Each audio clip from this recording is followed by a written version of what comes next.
بسم الله الرحمن الرحيم الحمد لله رب العالمين والعاقبة للمتقين ولا عدوان إلا على الظالمين وأشهد أن لا إله إلا الله وحده لا شريك له رب العالمين وأشهد أن سيدنا ونبينا محمدا عبده ورسوله المبعوث رحمة للعالمين صلى الله تعالى عليه وعلى آله وأصحابه الطيبين الطاهرين ومن تبعهم بإحسان إلى يوم الدين أما بعد.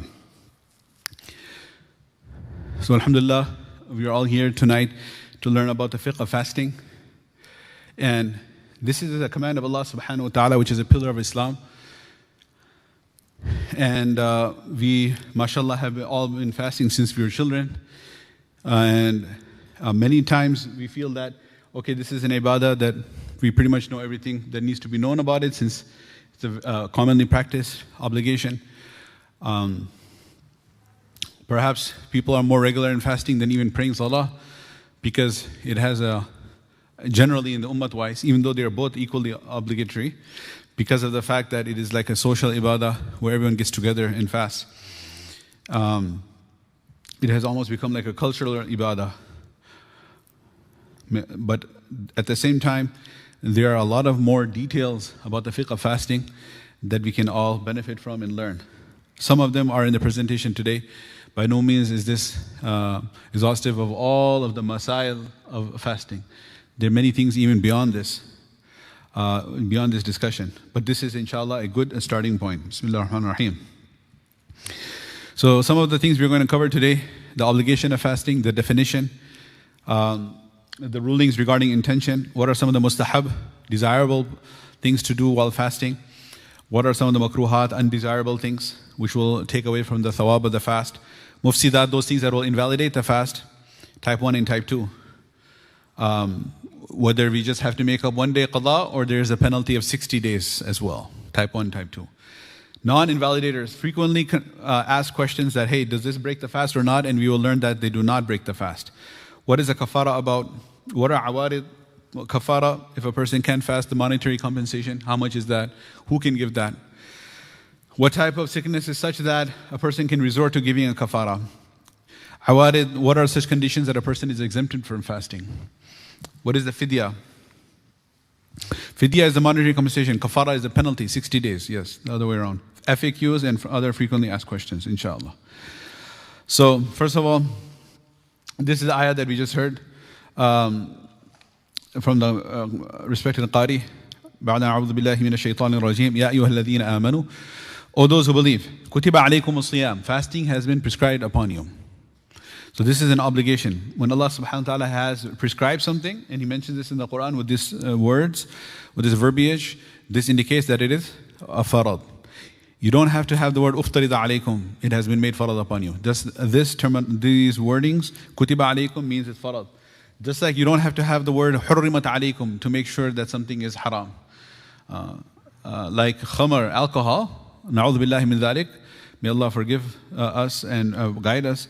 But some people in the ummah, they say that, hey, Allah Ta'ala didn't say hurrimat alaykum al-khamar, therefore it's okay. He just said, rijsum min amal shaitan fajtanibuh. Abstain from it. So if there's a command from Allah Ta'ala, you must abstain from something, whether He calls it haram or not, it is haram. And when He commands us that you must do something, whether He uses the word farad or not, it is still a farida for us. It's an obligation for us. And then if we are going to get shocked, how am I going to be able to fast? This is so difficult. Allah Ta'ala says, hold on, كَمَا كُتِبَ عَلَى الَّذِينَ مِن قَبْلِكُمْ like it was prescribed upon people prior to you. So they were able to fast, they survived, you will also, inshallah, survive. You can do it. Don't lose hope, don't think it's impossible. And then, what is our benefit? What are we going to gain out of it? Something that can encourage us, لَعَلَّكُمْ تَتَّقُونَ, that it will inculcate taqwa within you. This is a benefit. How is taqwa a benefit? Because the success in this dunya, qabr, hashar, akhirah, all is for those who have taqwa. وَالْعَاقِبَةُ لِلْمُتَّقِينَ. So by fasting, inshallah, I will get taqwa, I will improve in my taqwa. And so, inshallah, I will have success. What is taqwa? Taqwa is consciousness and awareness of the presence of Allah subhanahu wa ta'ala at all times. Inna Allah ma'i, verily Allah is with me, yarani, He is watching over my condition, wa yasma'u kalami, He hears what I say, He knows what I do. So having this consciousness is taqwa. And fasting has a direct relationship with that. It creates taqwa. And the way to understand that is simple, because we have carnal desires, we have physical needs, we have thirst, we have hunger.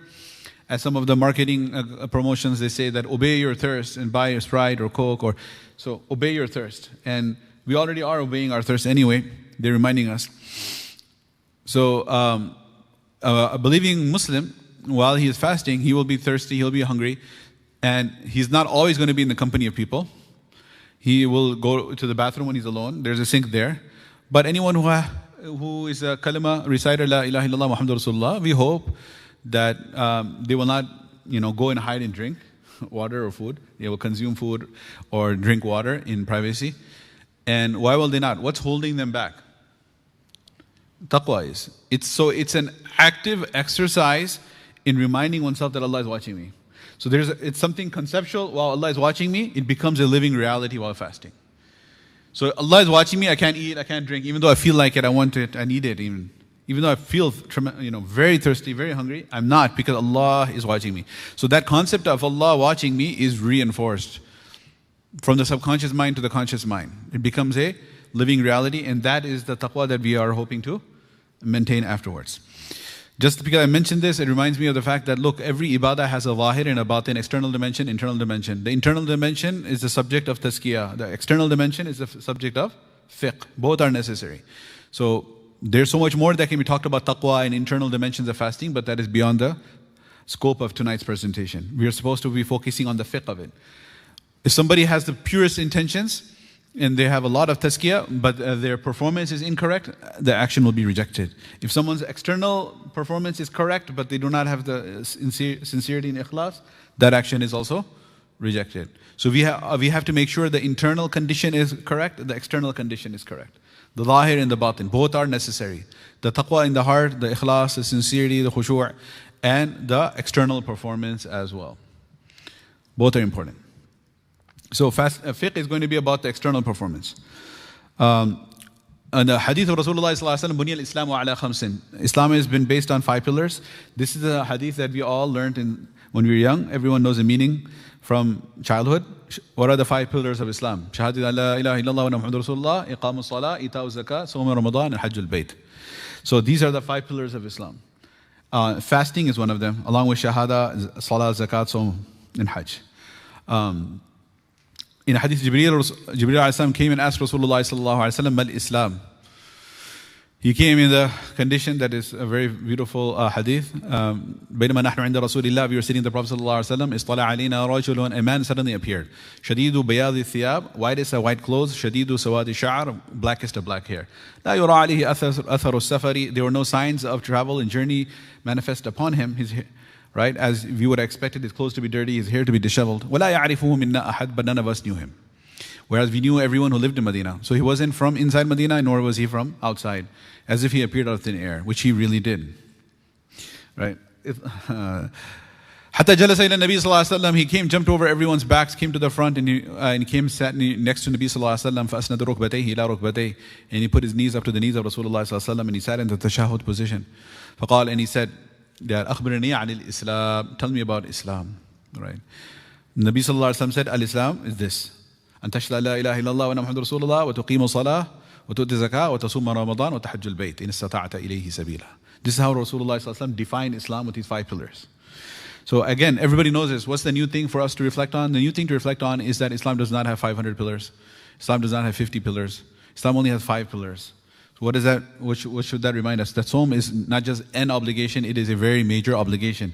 It's 1/5 of Islam. If our Sawm is not correct, then that whole 1/5 of Islam, the structure of Islam is destroyed. It is going to collapse. Right? There's 5 pillars. Each pillar is important. Shahadat la ilaha illallah is central pillar, and 4 on the corners. So Sawm is handling the entire corner. One whole corner of the building of Islam is erected on Sawm. So our Sawm needs to be correct, inshaAllah. What's the definition of fasting? Right, Sawm lughatan means al-imsak, to abstain. Every word in the Arabic language that we cover in fiqh, in sharia, in tafsir, and hadith, it has a lughi meaning of the dictionary, and it has an istilahi meaning, the terminological meaning. And there's always a link between the terminological meaning and the dictionary meaning. Al-ma'na lughawi, al-ma'na al-istilahi. So Sawm in the linguistic language means to abstain. Just to stop from anything. Like in Surah Maryam alayhi salam, when she was asked, where did you come with this baby? You're from a very noble family. You're from a very sacred, well-known family, and how come you have this baby? and you are unmarried. So what did she say? Inni nadartu lirrahmani sawman falan ukallima al-yawma insiya. Today I'm in a condition of sawm, so I cannot speak to anyone. So abstaining from speaking is also sawm, lughatan, in the language. Istilahan, terminological, it means al-imsaku an al-muftirat al-thalas, al-akl wa shurba wal-jama' min tulu al-fajr sadiq ila ghurubi shamsi ma'a niyati. To abstain from eating, drinking, and fulfilling one's desires from when to when? From dawn, 18 degrees below the horizon. All right? Not from sunrise, na'udhu billah. But if it's all day, you'll say, oh, the day starts when the sunrise is known. The day starts from dawn. When the sun is 18 degrees below the horizon, if you have an app that you're using, the default may be 15 degrees. You have to go into the settings and change it to 18 degrees. Otherwise, if you're using the Dar es-Salaam timetable, it's already set for 18 degrees. Sometimes in the timetable, people say that, you put Fajr time, Zohar, Asr, Maghrib, Isha. You didn't put Imsak, when to stop eating. You didn't put Iftar time. Why would you do that? We don't need to do that, right? Beginning of the Fajr time is Imsak time. However, we just add that on top, Imsak Fajr. And Maghrib time is Iftar time. So there's no need to add another column. Some places they add another column like 3 minutes before. Right? That's just unnecessary, because Imsak means when do you stop eating? At Subh Sadiq, when the sun is, when it's dawn. Dawn has been defined as when the sun is 18 degrees below the horizon. And we'll cover that in one of the mustahabbat, interestingly, is to delay suhoor and up to the time, and to make iftar quicker. All right? Why so? We'll come to it. During the daylight hours, ma'niyati, with an intention of fasting. Innamal a'malu bin-niyat. A'mal are based upon intentions. First hadith Sahih Bukhari and many other hadith books. So if there is no niyyah, there is no amal. So if a person is not eating or drinking and he doesn't make a niyyah, why would he not make a niyyah? People say that doesn't make sense. Explain a scenario where a person does not have a niyyah. Scenario of a person not having niyyah could be something like it's the month of Ramadan and a person is in a solitary confinement in a jail somewhere. May Allah protect all of us and protect those who are locked up, innocent people locked up. And the warden doesn't tell him that it's Ramadan. He doesn't know. He lost track of time. And he only has meals, one meal at night, midnight. So the whole month of Ramadan, he did not eat or drink or fulfill his desires. If he dies in that condition, Allah will forgive him. But if he gets released, then he will have to make qada. Why? Because niyyah wasn't there. He never made the intention of fasting. He never knew it was Ramadan. That also tells us, what is niyyah? Niyyah is just aqdul qalb, the heart knowing, deciding, making the intention. You do not have to articulate it with the tongue, except for in ihram. You have to say labbaik Allahumma labbaik with your tongue. You can't say, oh, that's why I'm here. I'm wearing ihram, so I don't have to make niyyah. No, in that is the only one ibadah where you have to verbalize it, vocalize it. If you're giving zakat to somebody, you don't have to tell them this is zakat money. In fact, if you're praying salah, you don't have to say, do rakat namaz padhta hu wa sallallahu ta'ala ke, I pray in 2 rakat salah for the sake of Allah, imam ke piche, behind the imam, and all of that. Qibla taraf rukh and all that. This is taught in the makatib in Indo-Pak subcontinent so that the children learn about what they should be thinking. Not that they need to articulate it. So just having the intention that you're fasting. If a person doesn't know that he's fasting, then it does not count. I gave an extreme example, somebody locked up in jail, but it could also be of a person, na'udhu billah, he just, maybe he came back from some international trip and he has jet lag or otherwise working all night. And if a person sleeps before Fajr, and then he just sleeps through the majority of the day, and then he's like sleeping, and then he gets up at Asr, then he says, oh my God, it's only half an hour left for Maghrib.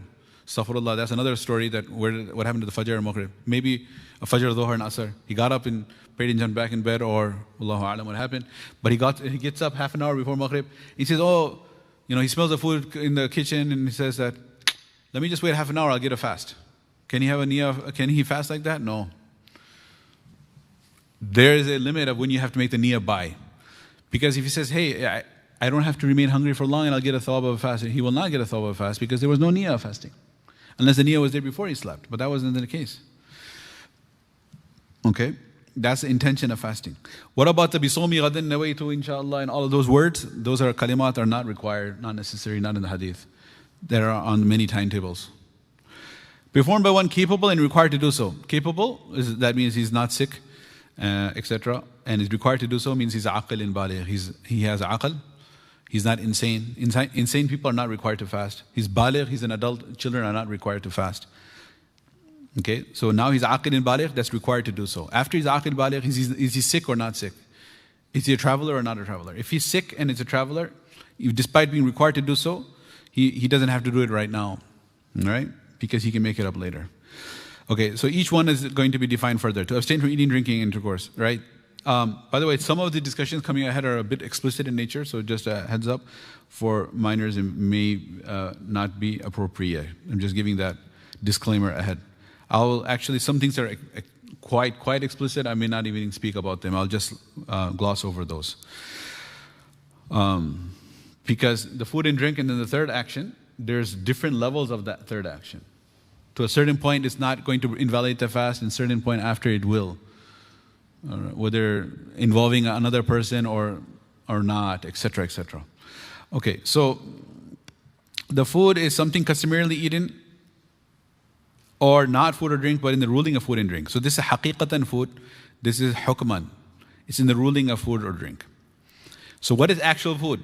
Actual food is something nutritious, has nutritional value, has calories, you eat it to provide the fuel for your cellular functions in your body. And then the effective is hukman. This is other things, other than food, if you're chewing on something and you swallow it. Na'udhu it could be the back of a pencil, an eraser somebody swallowed, which is a bad habit. Or I'm trying to give an example of something that is not food and you end up swallowing it. So that is also what will break the fast, but there's some detail to that. During the daylight hours is from dawn till maghrib, as I mentioned before. With an intention of fasting, the niyyah must be there. Niyyah is firm resolve in the heart. Aqdul qalb, firm resolve in the heart. Does not require vocalization, verbalization, pronunciation, and speaking. Not okay. Performed by one capable and required to do so. Meaning, I was mentioning this. Muslim, aqil, baligh. Yes, you have to be a Muslim to fast. If you're not a Muslim, then salah, zakat, sawm, hajj, nothing is farad. The only thing that's farad is to recite the shahada. Ashhadu an la ilaha illallah. After you recite the shahada, everything else kicks in, right? Everything else applies. So what is an obligation upon a non-Muslim? To take the shahada. And after he becomes a Muslim, then he must be sane. Insane people are not obligated to fast. Mature must be baligh. Not baligh children are not obligated to fast. If they do fast, the thawab will go to their parents, right? Physically able to fast, free from hayd and nifas. Hayd is the monthly cycle, nifas is the postnatal bleeding. There's a third type of bleeding is dysfunctional uterine bleeding called istihada. The woman who is in state of istihada must fast. Right? So there's three bleedings. Two are mentioned here, one is missing. The dysfunctional uterine bleeding, istihada, which does not fall under hayd, less than 3 days, more than 10 days, with minimum less than 14 days gap in between. After one cycle finished, before the next cycle starts, if there's minimum 14 days of tuhur must pass. If some bleeding starts after 7 days, 8 days, 9 days, she will be fasting. If it's more than 10 days, she will be fasting. Less than 3 days, she will be fasting. If it's between 3 to 10 days, and with a 14-day gap in between, then that's hayd. Nifas is postnatal bleeding. There's a common misunderstanding that 40 days. It's not 40 days necessarily. The maximum nifas is 40 days. Meaning if a woman's bleeding stops after 10 days and the month of Ramadan comes, she must fast. 15 days, 20 days, 30 days, 35 days. Bleeding stops, she must start fasting. She takes a ghusl and starts fasting. The maximum is 40 days and everyone thinks, oh, nifas is for 40 days. A woman doesn't pray till 40 days. It's not necessarily. Just like the maximum for hayd is 10 days, but a bleeding might stop in 7 days, 8 days. Okay. And then resident, not traveling. Traveling means safar of sharia, which will be defined. So intention. Intention has to be made before each fast for it to count. Okay? If a person is too busy and forgot to eat or drink from dawn to sunset, there is no fast. Why? Because no niyyah. I gave the example of the one who got up late. Otherwise, if a person is so busy, perhaps he's so busy, all day he's so busy he didn't take a sip of water, Allahu A'lam, that busy. May Allah protect us from such busyness. But if a person is that busy that the entire day is awake, he doesn't have to be sleeping for it to work. I was just trying to make it more reasonable. But if a person is awake and he did not have the intention, he's abstained from eating and drinking, the fast will still not count without niyyah. Are you guys, are the brothers and sisters understanding? All right, inshallah, okay. We already did this with the sisters on Sunday, but G. When you can go into Absolutely. Up till when can you do intention? So it's coming. Next slide. Our Ustad Maulana Sulaiman Chowksi Hafidhullah Ta'ala, I'm not going to do this, but I'm just remembering, whenever you would ask a question, you would just go like this. With 3 fingers, you would raise. So then, what is that 3? Number 1, it already passed and you forgot. Number 2, it's coming in the next few pages and just hold on. Or number 3, it's not relevant. One of the 3. So if it did not pass, either it passed or it's coming, and if it's neither passed nor coming, then it's not relevant.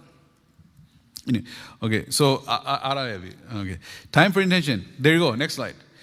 So there are two different types of fasting, sets of fasting. Some fasting you have to have the niyyah before Fajr, and some fasting you have the niyyah before Dahwat al-Kubra, midday, which will be defined in the following slides.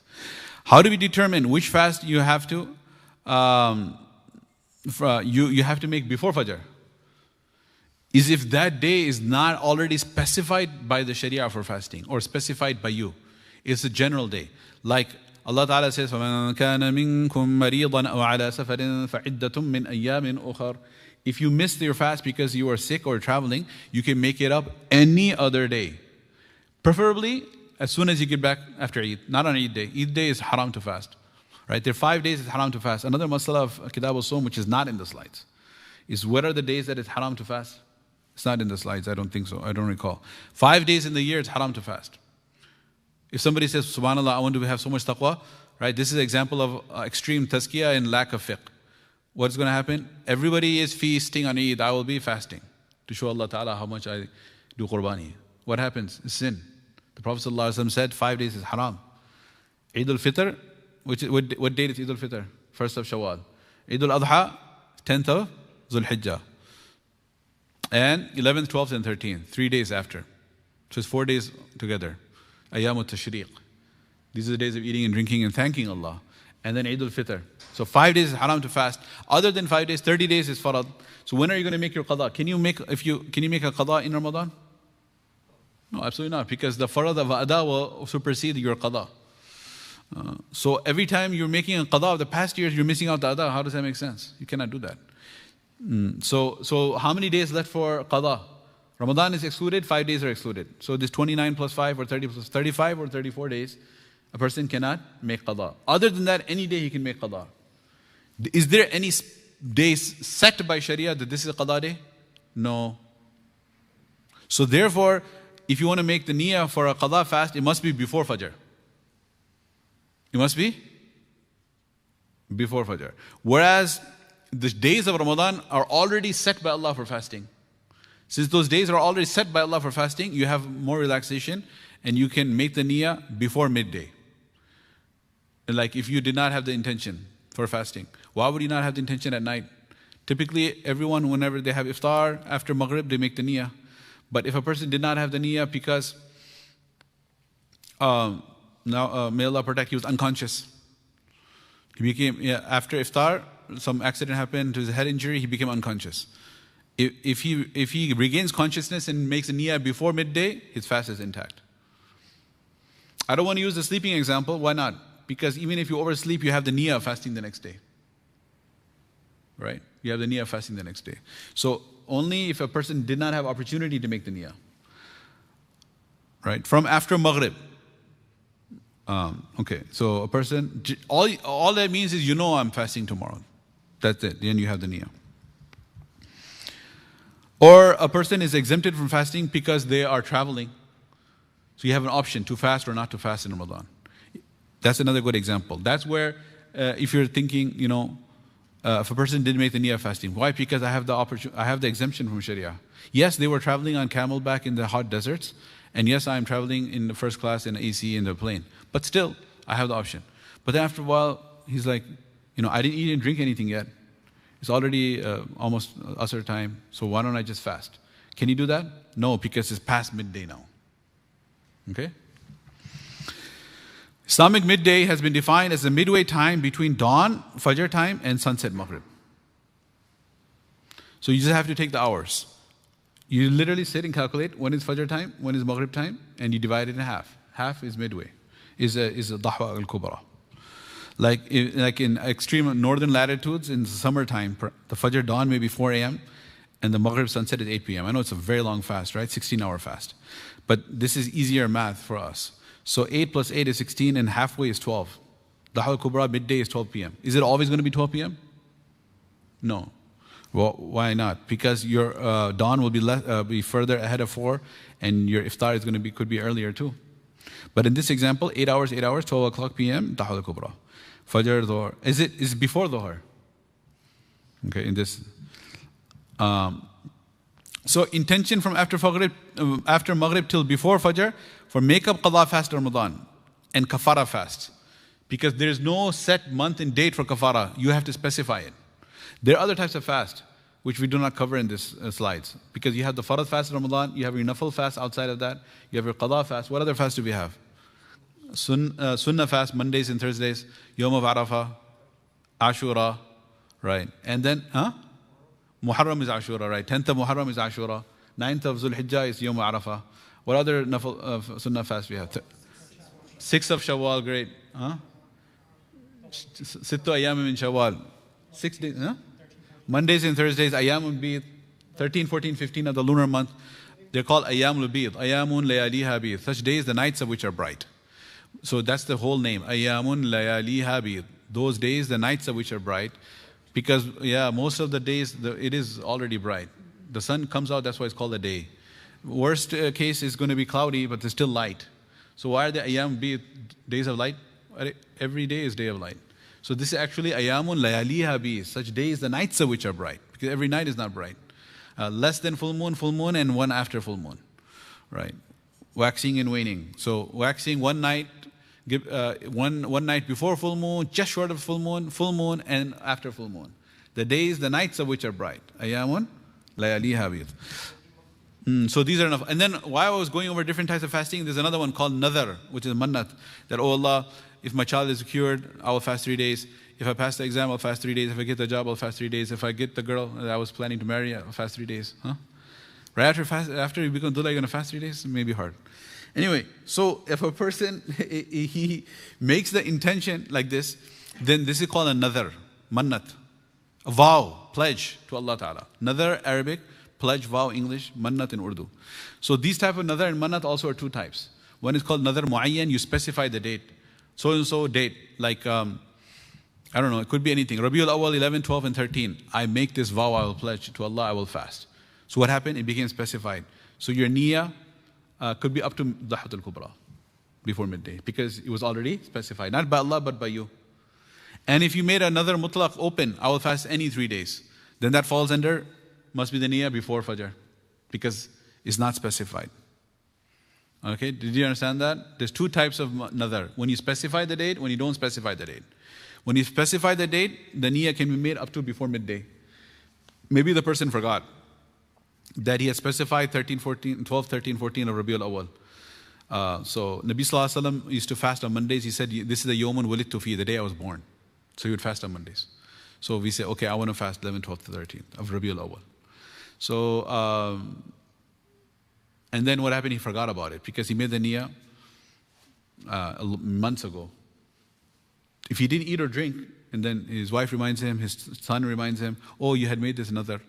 It's okay if he remembers before midday. After midday, if he remembers, then it's too late. He'll have to make qada of his nadar. Because nadar and mannat is wajib.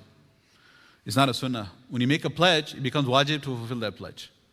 It's not a nafal roza, not a nafal fast, okay? Before midday is a fast of Ramadan in this month called Ada. Why is he identifying in its month? Because qada is also farad, but over there we just covered it. Qada, you have to make the niyyah before Fajr. But if it's a fast in the month of Ramadan, who is it specified by? You or me or Allah? Allah Ta'ala. Ayyaman ma'dudatin, counted number, measured number of days. An optional nafil fast. Why are nafil fast here? Because it indicates that every day besides 30 or 29 days of Ramadan and 5 days was haram is already specified by Allah as a potential nafil fast. So that's why you can make the niyyah before the halakah. Nabi Sallallahu Alaihi Wasallam will come home and say that, is there any food? Okay, no food, I'll fast. If there is food, I'll take it. Right? So like that. Intention from Ramadan fast from Maghrib the night before till midday of the following day for Ramadan. Okay. What are some desirable acts in fasting? To eat suhoor, meal eaten prior to the beginning of the fast in the month. To eat the suhoor.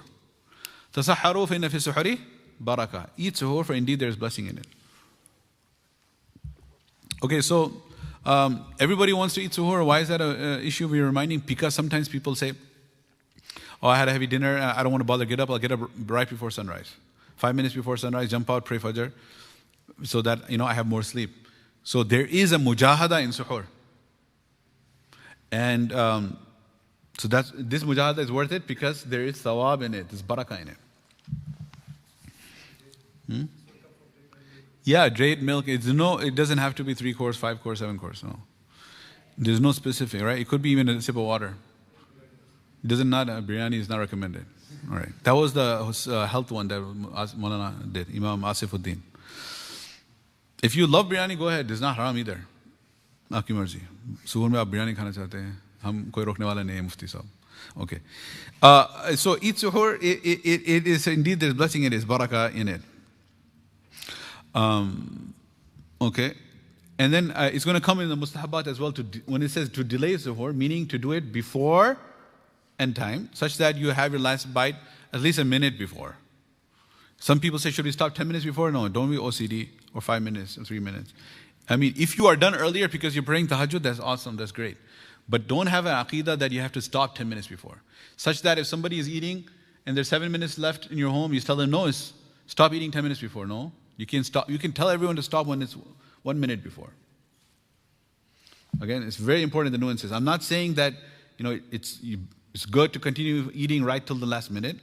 If you finish earlier and pray tahajjud, that's good. But what I'm saying is that to enforce that you better stop 10 minutes before is incorrect.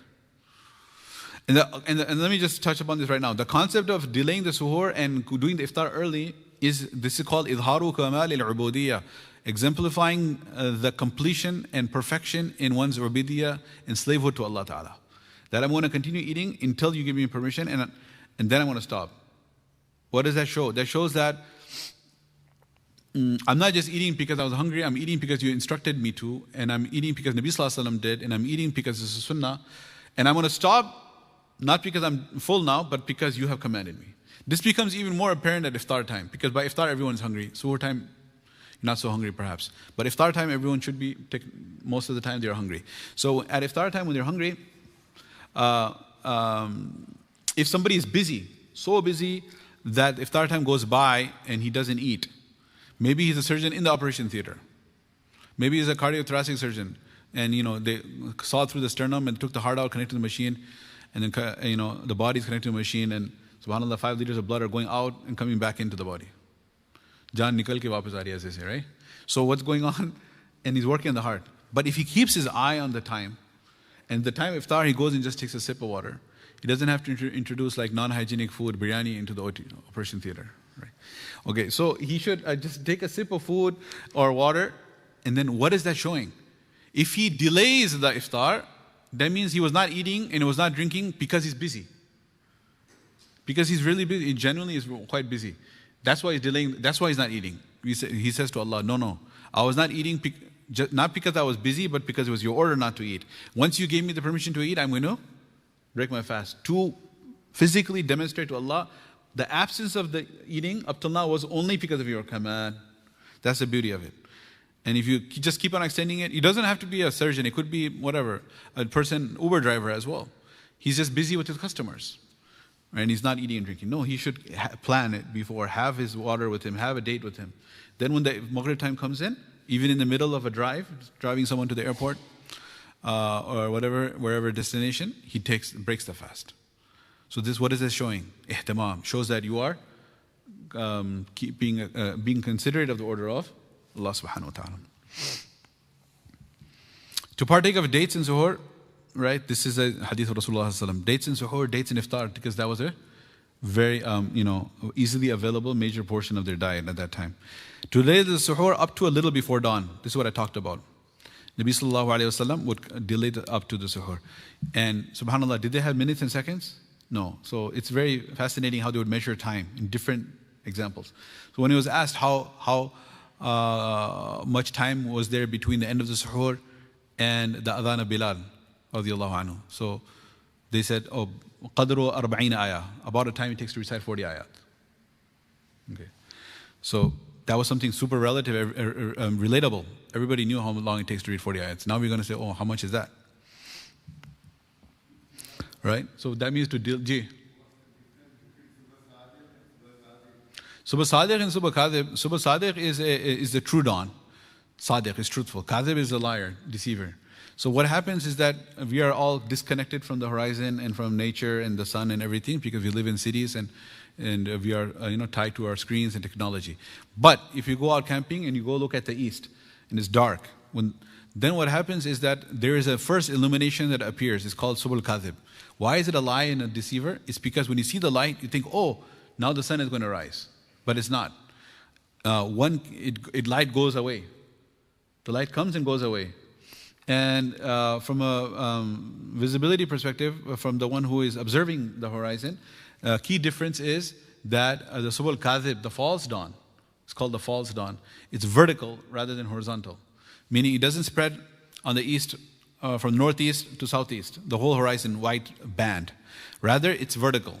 It comes vertical up, and then you say, oh, the morning is here, then it goes away. Then it becomes dark again. Then after it becomes dark again, second time whiteness comes. When the whiteness comes second time, this is when the sun is 18 degrees below the horizon. It keeps on whiteness, 18, 17, 16, 15. When the sun is 15 degrees below the horizon, redness appears.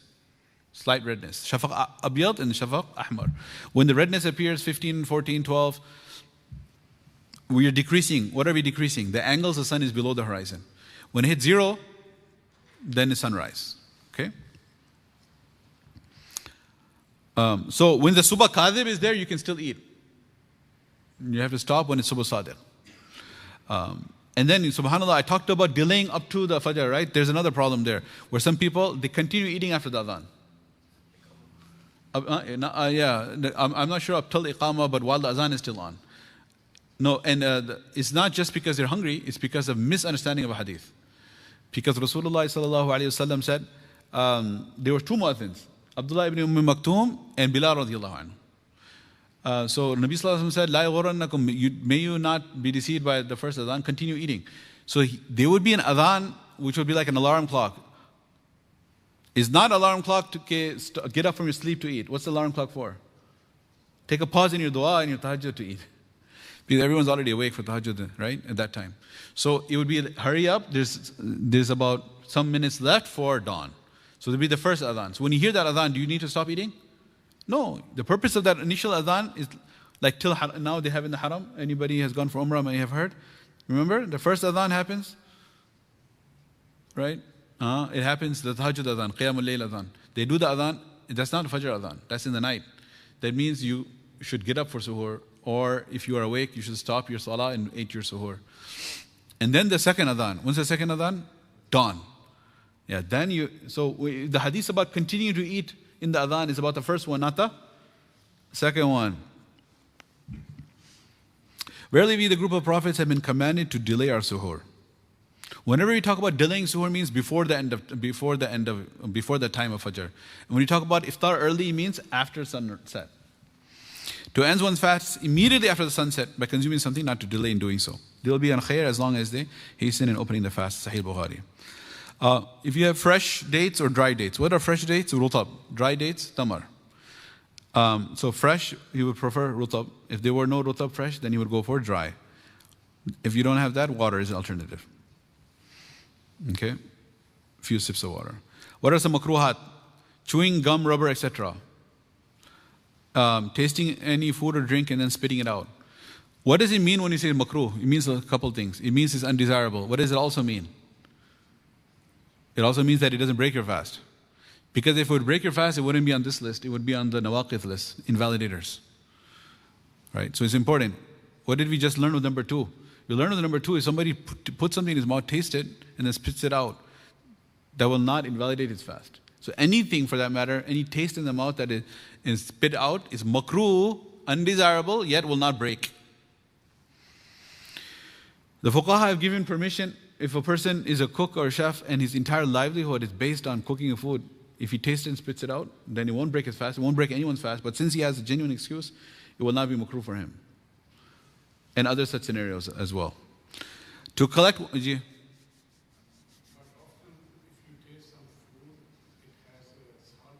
yeah, salt content. So if it comes in your mouth, you taste it, spit it out, gargle your mouth. And generally don't do it unless you will get fired, and you will be on the street and you have no savings, and you won't have to beg and not be able to bring bread for your family, wife, and your kids are hungry and they will be malnourished. Right? In that case, this we're talking about it. For regular people who do not have such stringent conditions, they should not taste anything, period. Right? To collect one's saliva in the mouth and swallow it, na'udhu billah, is very, to intentionally delay a farad ghusl until after dawn. What does that mean? If such an action occurred, like a relationship between the married spouses, if it happened before Subh Sadiq, then we should preferably make ghusl before. But if there's not enough time to do it, you have to choice between ghusl and suhoor. So you go with the suhoor, and then you say, I'll take the ghusl after dawn, before I pray my fajr. So did that break the fast? No. If you're in a state of major ritual impurity necessitating a ghusl, and your fast kicked in, you're still okay. As long as the act that necessitated the ghusl took place in the night before dawn. If that act takes place after dawn, of course you'll break your fast, right? But if it took place before, and then you enter the state of sawm while you're in the state of impurity, your fast is active. And if you have time to have suhoor and take a ghusl, and you just say, no, I want to be lazy, I'll take a ghusl later, that's makruh. To using toothpaste, this is again tasting things. If it's food like taste. If you take some type of those toothpaste that do not have enjoyment of mint or nice, it is extremely like the organic ones with baking soda, etc. Right? So then it'll be less karahat in that. Some muftis have said it's not makruh at that point to brush with such something. And using a miswak is permissible. Complaining of hunger and thirst. Wow, this fast is so long. Oh my God, I can't stand this. Astaghfirullah. Complaining against the order of Allah subhanahu wa ta'ala is makruh. When you take water up the nostrils more than necessary, what happens? It may go down your throat and break your fast. Gargling more than necessary. To quarrel, argue, or use filthy language. Outside Ramadan is bad, inside Ramadan is even worse. How is it worse? Because it will take away the thawab of your fast. Outside Ramadan, if you're not fasting, it's not taking the thawab from your fast because you're not fasting. So these are a lot of things like this which are always wrong, but they become even more wrong. Like for a woman to walk around exposing her hair outside is what? It's wrong because she is exposing herself. But she performs salah with her hair exposed, it's double wrong. What happened? Haram of exposing the hair and haram of not fulfilling the satar, which needs to be covered for salah. So salah is also gone. Right? Like quarreling is always wrong. Fighting is always wrong. But if you fight in Hajj, in Mina, in Muzdalifah, in Arafat, الحج أشهر معلومات فمن فرض فيهن الحج فلا رفث ولا فسوق ولا جدال. Don't argue in Hajj. So what happened? The sin of arguing is there, plus the thawab of Hajj is gone. So that's the nature. Because sometimes when you put stuff like this, people are like, oh, only in Ramadan, not quarreling, arguing is makruh, otherwise you go ahead and fight all the time. No. We just point out the fact that it's even more makruh because you're going to lose out on the thawab of the fast.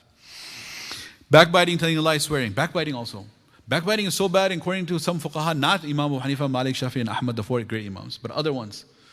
Other imams of fiqh, like the Abdullah ibn Mubarak, Sufyan Thawri, Layth bin Sa'ad. There were many other madhahib. They just never continued on because they did not have a support structure of students who carried on their fiqh, those other imams. According to some imams, it breaks the fast. Backbiting. Because of the ayah and because of the hadith. What's the ayah? What's backbiting like? Surah Al-Hujurat. أَيُحِبُّ أَحَدُكُمْ أَن يَأْكُلَ لَحْمَ أَخِيهِ مَيْتًا. Do you want to eat the dead meat of your dead carrion meat of your brother? So Allah Ta'ala has said backbiting is like eating someone's flesh. And eating is haram. Backbiting. So that's why backbiting is like eating somebody's meat. Human meat, cannibalizing them. So that's so haram. فَكَرِهْتُمُوهُ. Wouldn't you detest such an act as eating a brother's meat? فَكَرِهْتُمُوهُ, Allah says. So this is just like that. That's the ayah. The hadith is, there were two women. You know the hadith of the two women who their message was sent to Nabi Sallallahu Alaihi Wasallam that their stomachs are hurting so much and so much pain, they're fasting. Can they break their fast? And there were so much extreme abdominal pain, which they wrongfully diagnosed as hunger pain. It was not hunger pain, something else pain. But they thought it was hunger pain because why? They had not eaten, they had not drunk, they had not consumed anything, did not have much of a suhoor, nothing. And then they're having abdominal pain. So naturally they thought it was extreme pangs of hunger. So the message came to Nabi Sallallahu Alaihi Wasallam. They're more hungry, they're more pain, more pain, more pain. He said, no exemption. Everyone's wondering what happened. Then finally he said, okay, you know what? Take a big bowl and give it to them. Tell them to induce vomiting. What happens when Nabi Sallallahu Alaihi Wasallam gives a command, we understand, what do we say? Sami'na wa ata'na, we hear and we obey. When he gives a command, we have absolutely no idea, we do not understand, what do we say? Sami'na wa ata'na, we hear and we obey. All right. The answer doesn't change. When it makes sense, when it doesn't make sense, we follow. So they thought, when you induce vomiting, are you serious? There's nothing in their stomach. But no one questioned it. They brought the big bowl and they said, Nabi Sallallahu Alaihi Wasallam said, did not say, okay, eat and drink because you have abdominal pain. He said, induce vomiting. So they had to comply. When they induced vomiting, what happened? Huge, big chunks of meat, big, thick meat and blood came out. And they filled up the whole bowl. I'm sorry, it's very nasty, but that's what happened. So then they were shocked, everyone was shocked. Nabi Sallallahu Alaihi Wasallam said, this is the sin of the backbiting. Yeah. So does that mean every time you backbite, you'd have a lot of meat? No, this was a miracle that happened to show. Doesn't necessarily will happen. It's not necessary that it will happen all the time. Most likely it won't happen, in fact. But does it mean that it's okay? It's the example that happened in the time of Nabi Sallallahu Alaihi Wasallam to illustrate for us how bad it is to backbite. Yeah, listening backbiting is also haram. You should just get out of that majlis or stop them. Okay, greater sin when fasting. What are invalidators of fasting? Mufsidat. These things will cancel your fast. Fast will break. Okay, there are two types of invalidators. One is a make-up qada with expiation kafara. And one is just qada but no kafara. Kafara is a very big deal. Kafara is a huge penalty. Kafara is 60 days of continuous fasting. So you have to make qada, 1 day qada plus 60 days consecutive. 61 days. You'll say, wow, that's a heavy penalty. Yes, only for a very heavy crime. With all the following restrictions. If a person breaks a fast of Ramadan, farad, all right, that means any nafal fast broken, wajib fast of another broken, there's no kafara 60 days. Farad fast of Ramadan. Farad fast of Ramadan, he breaks it, not qada outside of Ramadan, which is also farad, but in Ramadan when it's ada. And if he just does not fast, there's no kafara. If he makes the intention of fasting, he starts the fasting. Then when he breaks it without any excuse. Not because he's sick, not because he's traveling, not because hayd kicked in, nifas kicked in, or anything else.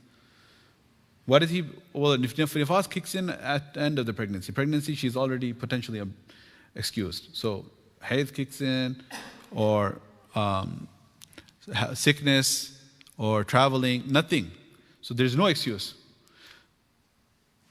All of these things line up. What happened? A person made the niyyah of fasting. He started fasting. It's farad fast.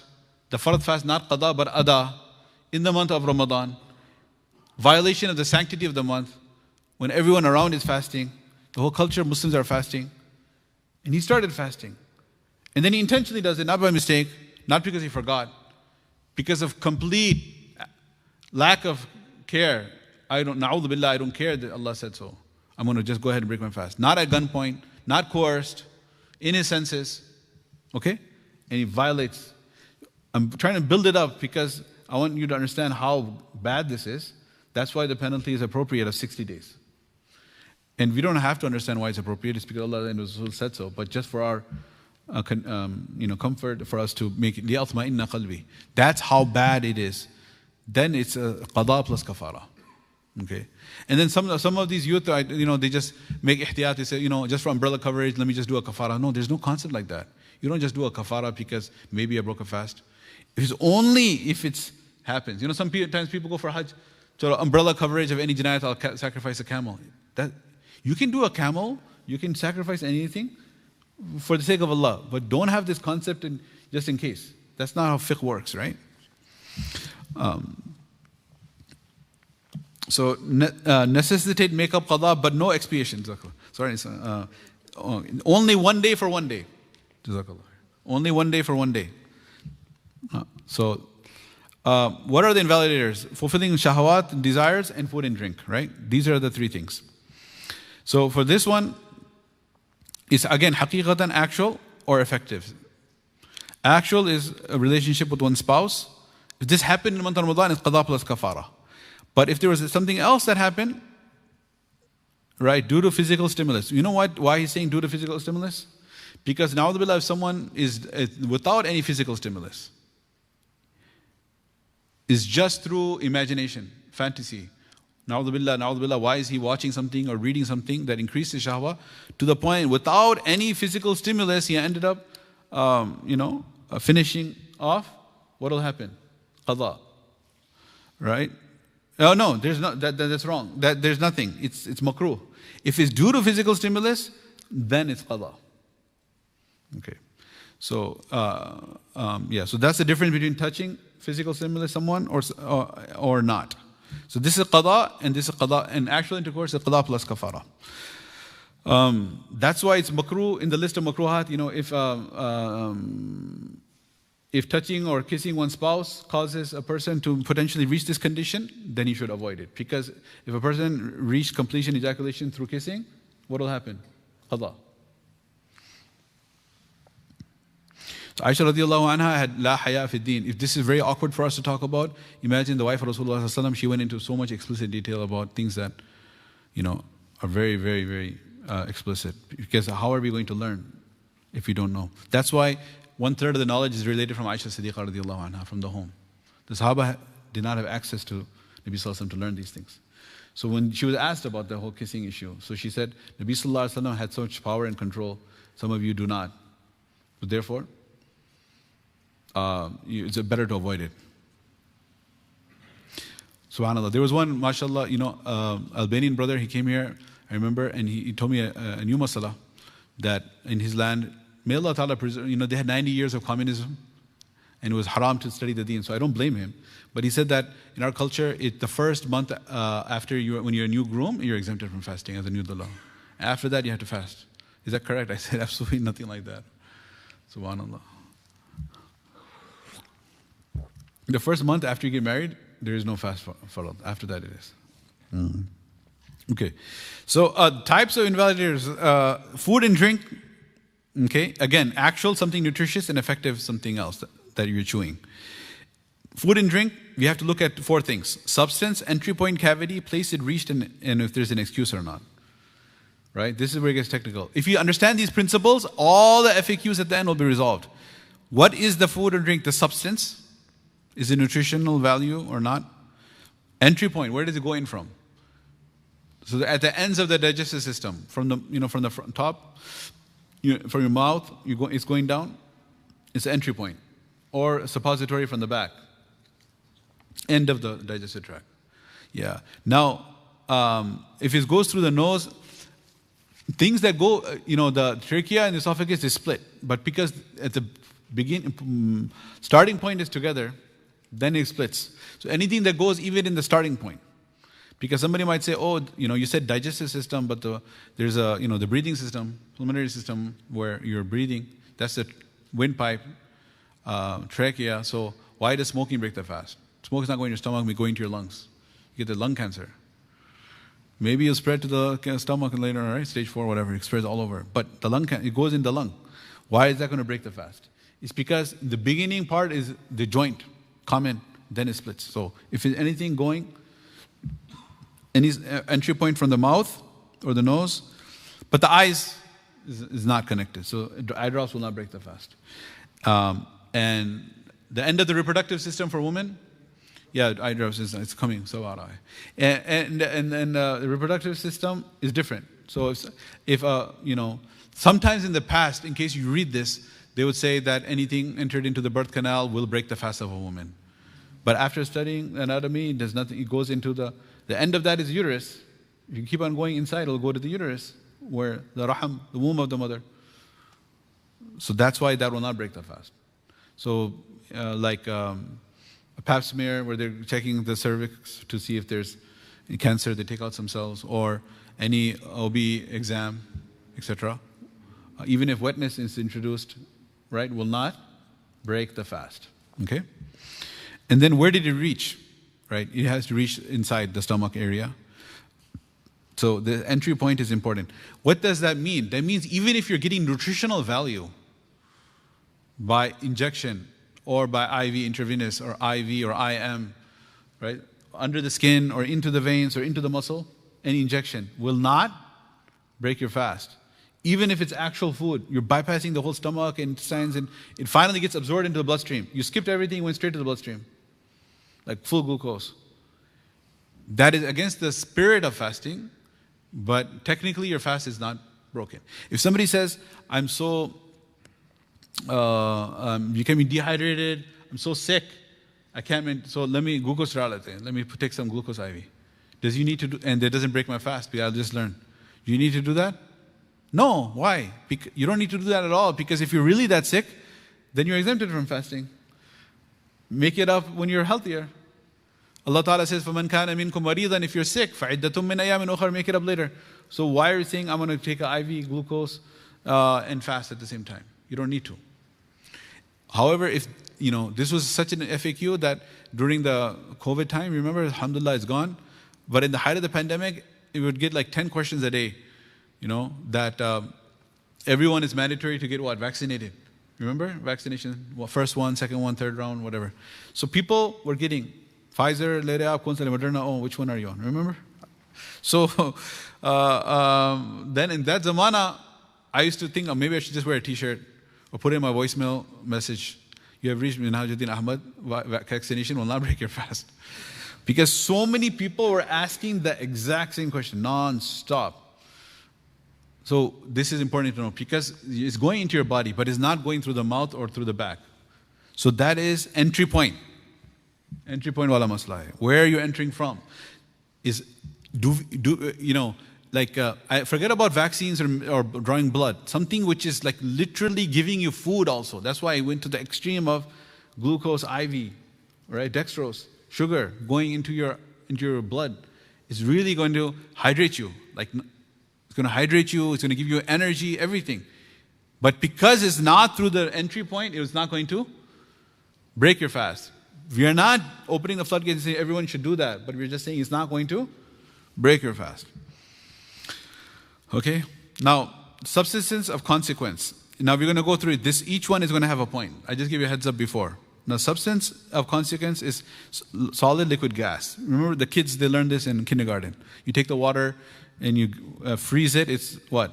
Ice, solid. And room temperature is liquid. And if you heat it up, add more kinetic energy, the molecules start moving faster and turns into gas, right?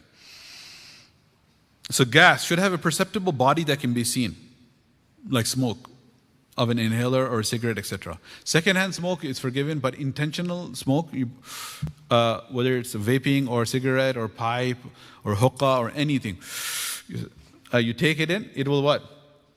Break your fast. That's why the people after adhan, they rush to the cigarettes. Fresh date, dry day, choro, doodh, water, and zamzam. Let's go with the cigarette pe iftar ho raha hai, right? We get so many cigarette butts. The whole year we don't have it. In the secret month of Ramadan, the parking lot has so many cigarettes. Muharram, Safar, Rabiul Awwal, Rabiul Thani, Jamadul Ula, Jamadul Thani, Rajab, Shaban, no cigarettes in the masjid parking lot. Ramadan, so many cigarettes. What's going on? Okay. So these things will break your fast. Allah. So entry points, cavities are consequent. Only those entry points are considered that are medically established, that connected to the digestive system. Okay? And also the lungs, because it's in the beginnings together, that part. So it goes down. Other are not cavities of consequence.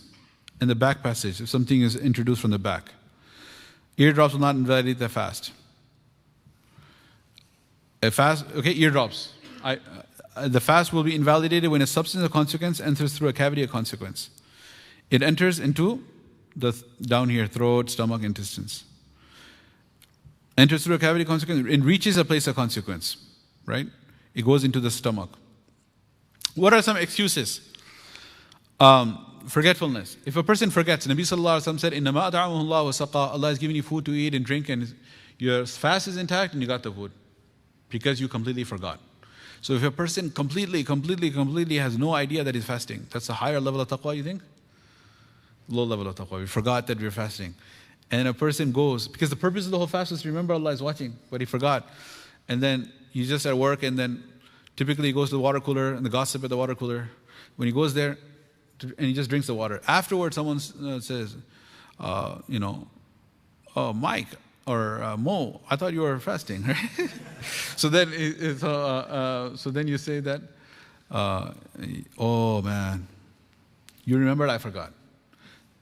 So that is called forgetfulness. So his fast will remain. Food stuck in the teeth is smaller than a chickpea. The details are coming later.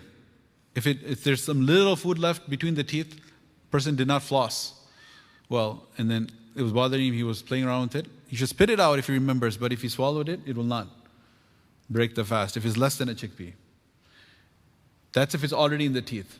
But if it's from outside, then there's no hisab of chickpea. Anything from outside you externally are introducing into your mouth, whether it's less than a chickpea or greater, it will break the fast. If it's already in the mouth and it's between the teeth, then it will not break the fast. Things that one is not able to guard oneself against, and if one were to do so, it would be entail unbearable hardship. Water that remains in the mouth and nose from wudu. This is now, who are we addressing? OCDs, patients, obsessive compulsive disorder.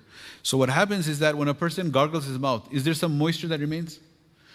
He spits it out, but there's some moisture. You don't have to get a hairdryer, start drying the mouth out, right? Whatever moisture still remains, where is it going to go? You're going to swallow it. That's forgiven.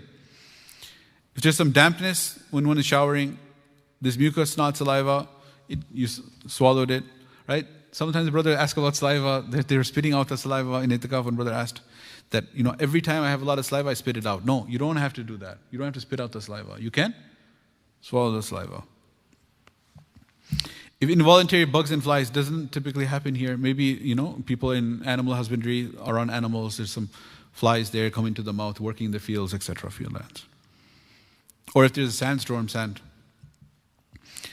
Okay, these are invalid Sharia excuses. Accident. What's an accident? We can expand this concept. This will break the fast. An accident will break the fast. Forgetfulness will not. In Arabic, this is called nisyan. Forgetfulness will not break the fast, right? But accident will. So I know there's you'll say forgetting is an accident too. The only accident which will not break the fast is which one? Forgetting. Any and all other accidents will. Let's go through examples. You look on the wrong date of the calendar and you eat past suhoor or before iftar. Or you look at the right date on the calendar but your watch is wrong, incorrect, because your kid was playing with it or something. It's the battery needs to be changed. So you ate before iftar or you ate after suhoor. Or accident is when you're making wudu, you're gargling the mouth and the water went down your throat. You know you're fasting, you're aware of it, you didn't forget.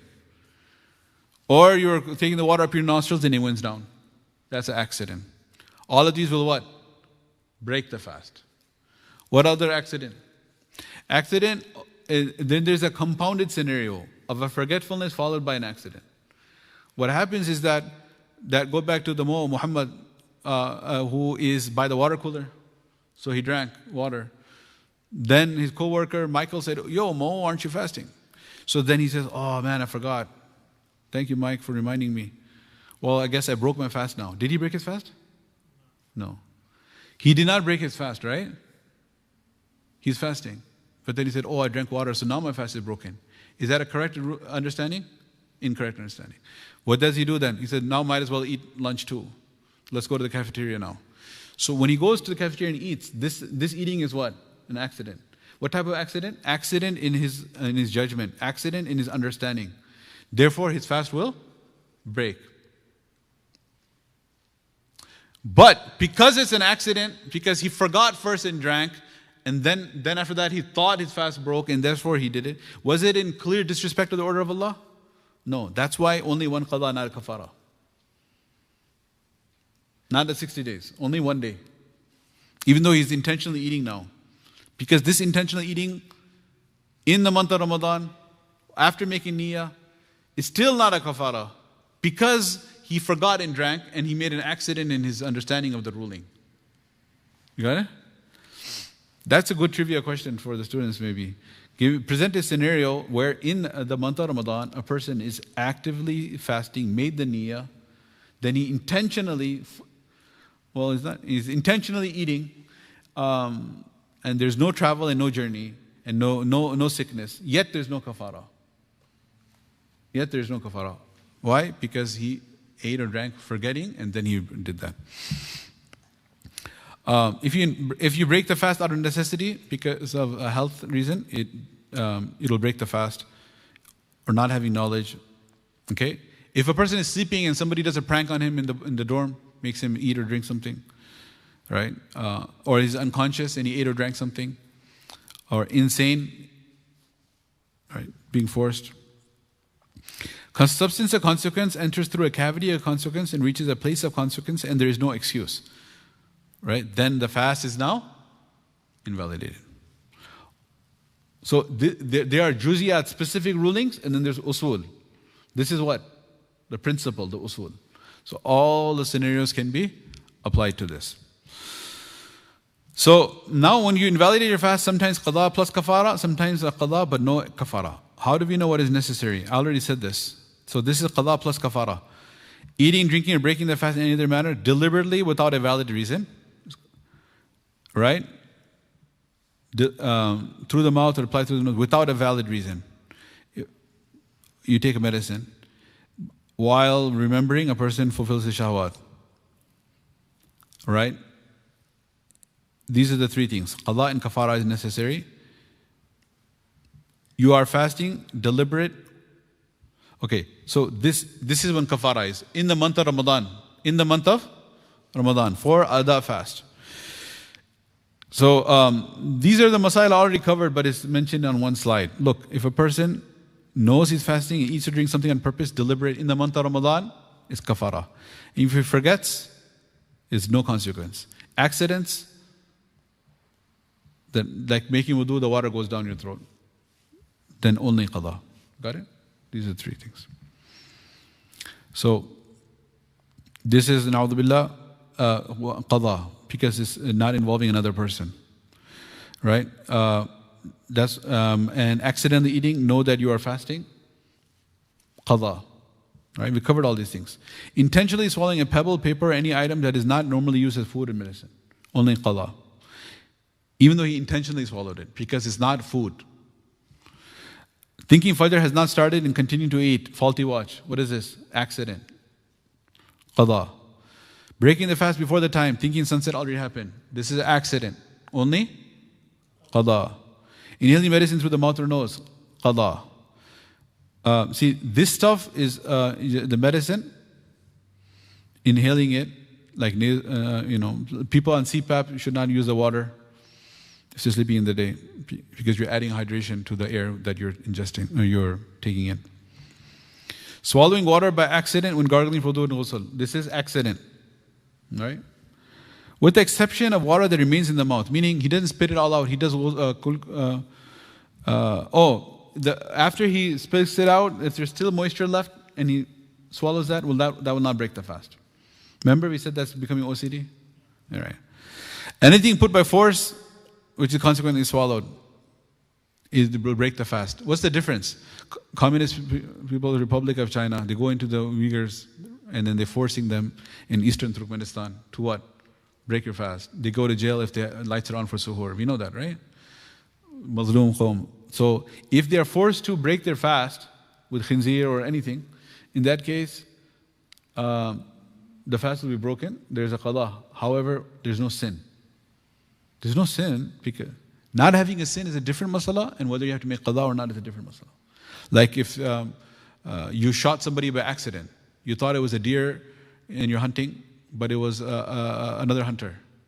So it was an accident. So you'll have to pay the diya. You can't say it was a genuine accident. Yeah, it was an accident. That's why you won't have the sin of intentional homicide, manslaughter, right? It's a different crime. Qatl al-khata.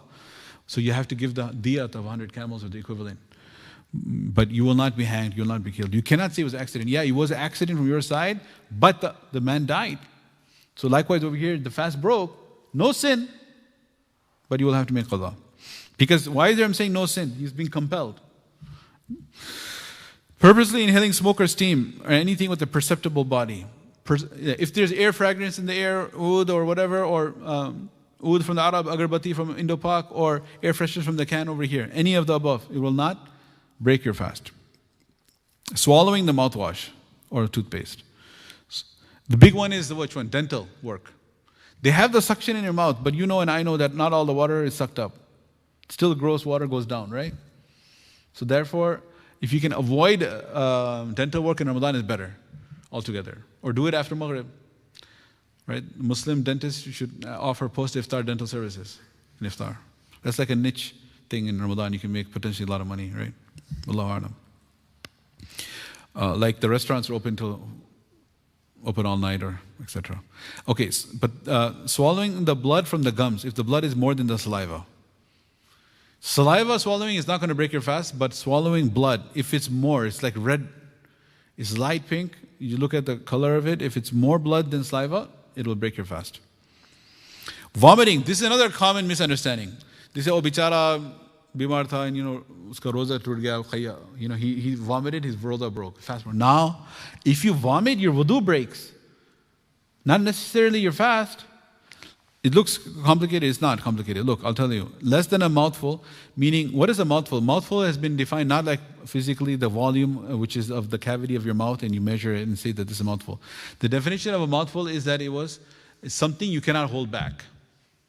That's all. Meaning, it's like projectile, it's just coming up into your mouth, or it's so much that you cannot control it, it has to come out. That's the definition of mouthful. If it's very little that you can control it, if you want to take it out or not, that's a less than a mouthful. And if it's a mouthful, that means you cannot control it. So less than a mouthful, there's no consequence. It will not break your fast. If there's just a little bit that you're burping and you could keep it down, but then you spit it out, it will not break your fast. More than a mouthful, if it's spontaneous, again, no qada. So this is, which one is the most common one? Some people spontaneously, more than a mouthful, they throw up. Maybe he had a lot of biryani for suhoor.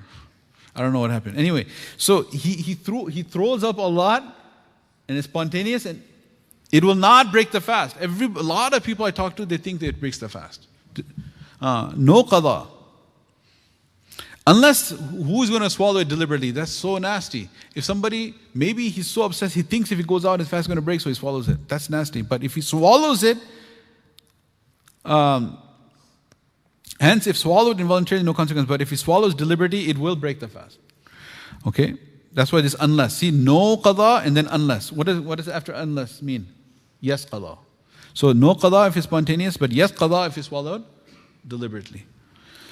And if you induce it, of course there's qada necessary. So induced vomit will break the fast.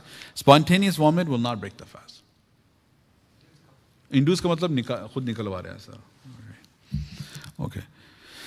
Food stuck in the teeth. I already told you this one. Remember, if it's swallowed without taking out of the mouth, if it's bigger than a chickpea, it's qada. Smaller than a chickpea, chana, right? Chickpeas. It's no consequence. And taking out the mouth, then swallowed. Whether it's bigger than a chickpea or smaller than a chickpea, you're introducing it. Therefore, it will break the... Just like alcohol. If somebody says every apple juice, every orange juice, anything that has sucrose, fructose in it, there's some natural fermentation occurs, such that if you take a chemical analysis, the sugar will turn into alcohol. There's always some alcohol in every fruit juice. You know that? Does it mean fruit juice is haram? No, because it's natural fermentation of the sugar. But if you're adding alcohol into some menu, even if you add it in very minute amounts, because you're adding it as part of the recipe, then it will become what? Haram. That's a similar scenario here. So if it's less than a chickpea, it's already in your mouth, it will not break your fast. But you're taking it from outside, introducing it, it will break your fast. You got it? If you take it out, then you throw it. Otherwise, you're going to break it. Arey, tu bahar kyun nikal aaya? Okay, anyway, non-invalidators. These things will not break the fast. Principle, we already covered it. I guess this is like, repetition. Hopefully it sticks somewhere. A substance of consequence, solid, liquid, distributable gas, we covered it. Enters through an opening consequence, nose, throat, or back passage. Reaches a place of consequence, throat, stomach, or intestines, and there is no excuse. Right? If these things are found, the fast will be invalidated. If any one of these things is missing, what will happen? It will not break.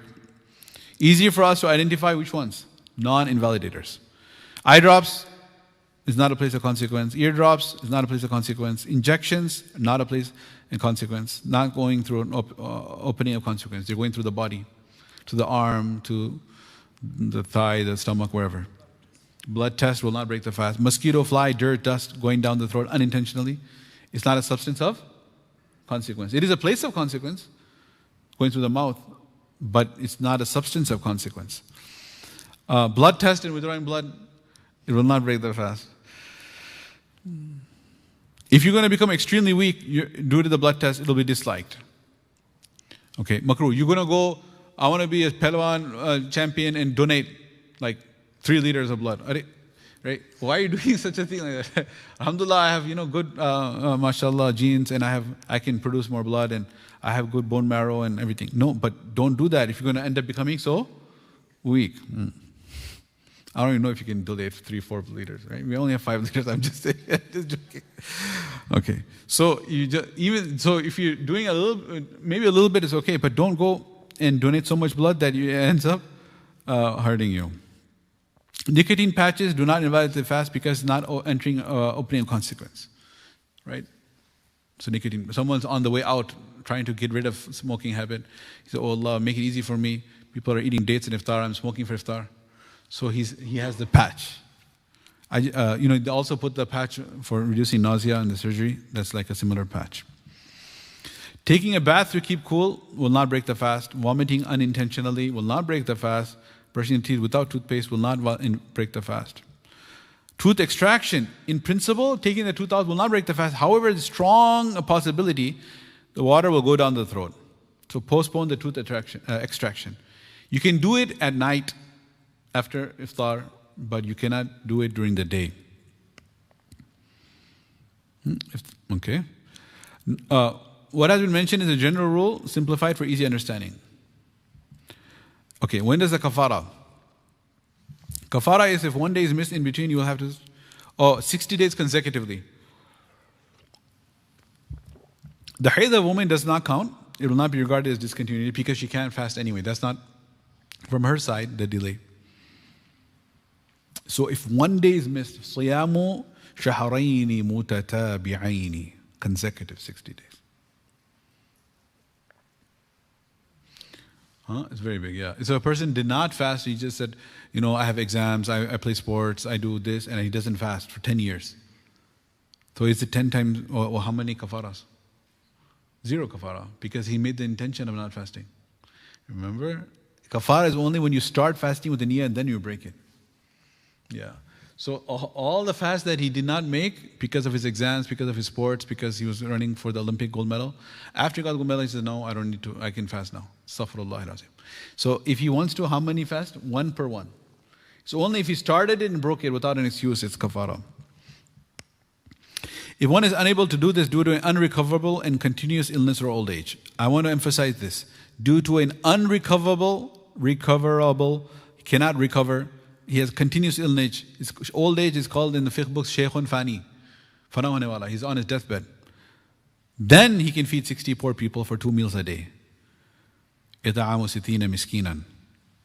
And give 60 poor people 3.5 pounds of wheat or its value in cash, rice or food grains. This is Sadaqat al-Fitr amount. Like $5 to $7, $5, right?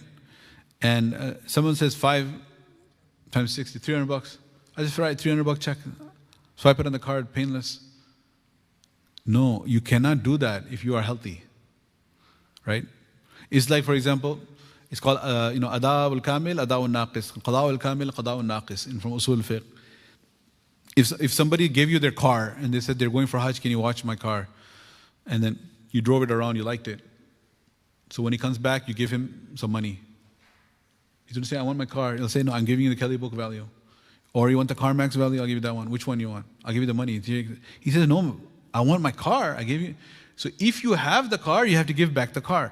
But if you totaled it, when he comes back, then what? Then you can give him the money. Right? So as long as the original car is there, you have. So likewise, if you missed a fast, you have to make it up with the actual fast. You cannot resort to monetary compensation. Yes. You can only resort to monetary compensation when it's not possible for you to do the physical fast. Sickness, yeah. Continuous sickness. If it's a temporary sickness, you wait till you recover.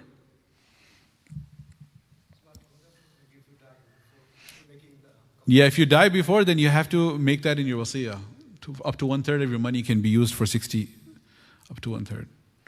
Up to 1/3 is wajib upon the heirs to fulfill your wasiyah. 1/3 of your estate. And if more than 1/3 of your estate goes in all the kafara, then beyond that, it's morally they're obliged, but not legally. Your heirs to give from your inheritance. So you can do 60 people in one day, or you can do one person over 60 days.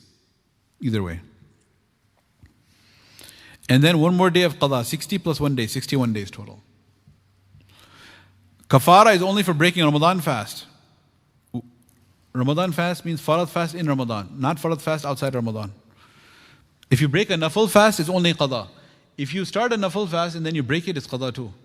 Because Allah subhanahu wa ta'ala says, Ya ayyuhalladhina amanu la tubtilu a'malakum. O those who believe, do not cancel out your amal. Once you start an amal, 2 rakat nafil, you start it, then you break it because baby was crying, or you had to go to the bathroom or something, then again you have to make qada of the 2 rakat. Okay, so any nafil fast you start and then you break it is qada. Suhoor is sunnah. Yeah. Exemptions from fasting. What are awaris? If a person is sick, he can fast later, provided the sickness will worsen or delay his recovery. If it's such a sickness which is not going to worsen, it's not going to delay his recovery, then he should fast. Like, I don't know, somebody got a fracture, so you just have to wait till it heals. So you can say, oh, I have a fracture, so I'm not going to fast. It's not related to anything, right? Yeah, so he should fast. So is it worsening? Is it worsening if he fasts? His broken finger in basketball, sport injuries? You know, all these kids, man. They play so aggressive, they don't stretch before, and then they go and get hurt, and then they miss class. And we still love them for the sake of Allah, right? Anyway, so fasting will delay their recovery. In that case, you can make up the fast later. Sickness, how will this be determined? Right? If you have an upright Muslim physician. Why does he have to be Muslim? Somebody may ask, the devil's advocate. Why? If he's an expert, because the Muslim will actually be concerned about the responsibility on his shoulders on the day of judgment if he just writes an exemption from you to fast when you are sick without going through the process. Like people, like doctors, you know the handicap sign in your car that you can park closely? They don't just give it out. They say, why? Come on, man, hook me up with, in Ramadan, there's so much line of parking. I want to zip by everyone. The parking volunteers are going to say, go to phase 3. I'll say, I have handicap parking. And then I can come really close and park. Give it to me. Doctors, most of them will not just give it to you. Why? Because they're afraid of their license, medical license. If that's a crime. If you give somebody a handicap, you sign off that they can get a handicap from the Department of State sign. When they do not qualify, they're really not handicapped. So it's a crime. So they're afraid of their license. So likewise, when he gives exemption from fasting, if he says that, oh, you're just beginning stages of diabetes, but a non-Muslim will just say, hey, don't fast. Are you crazy? A Muslim will think about it. He will say, don't take insulin. Instead of just giving a 5-minute appointment, he may stop and pause 10 minutes in the room. He just sees you for 2 minutes, 3 minutes, comes in. Oh, okay, everything goes out. Khalas. That's a doctor's appointment. But now he will sit and he'll think. He'll come up with a strategy. Maybe you reduce your medication. Only take short acting after iftar. Don't do this one. Don't take long acting. Reduce your dosage or stop it altogether. He will come up with the action plan. I'm talking about diabetic patients, right? Because he's a Muslim and he's afraid on the day of judgment, Allah will catch him that this person could have fasted and why you said no. This was my own question as a student because I always try to think about things. I'm sharing some of my own questions. When I read that, I was like, partly because I grew up in such a Western environment in America, I always, think about stuff. I said, Musliman hone ki kya zarurat hai, doctor? Professional hai to bas hai. No, he has to be a Muslim because he will think about, hopefully if he's God-fearing Muslim. Because you know what, in the fiqh books, it doesn't just say Muslim. Upright. That's the translation, and the fiqh word is salih. Tabibun salihun, righteous Muslim, doctor. Okay? So everyone has to change their primary care now. Okay. Anyway, so then a previous relevant experience shows, then you can go with that. Or if it's clear signs, you don't have to have a medical degree. So obvious. Somebody's like a type 1 juvenile diabetic on insulin pump, right? So that's fine. If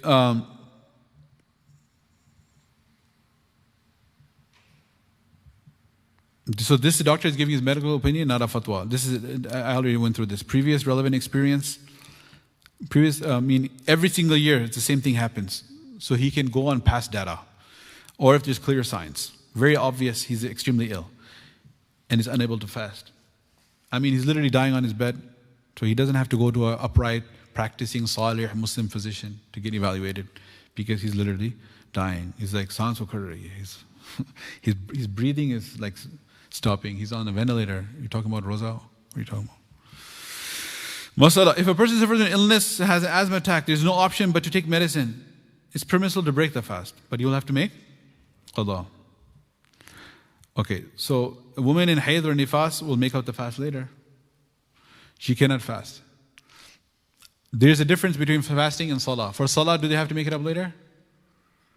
For hayd, they do not have to make up. Allah subhanahu wa ta'ala has given them exemptions. There is no qada for a woman in hayd. But there is qada of fasting. Fasting is only once in a year, 1 month. And salah is 5 times a day. So if she has a 10-day habit, then that's like 50 salat qada every month.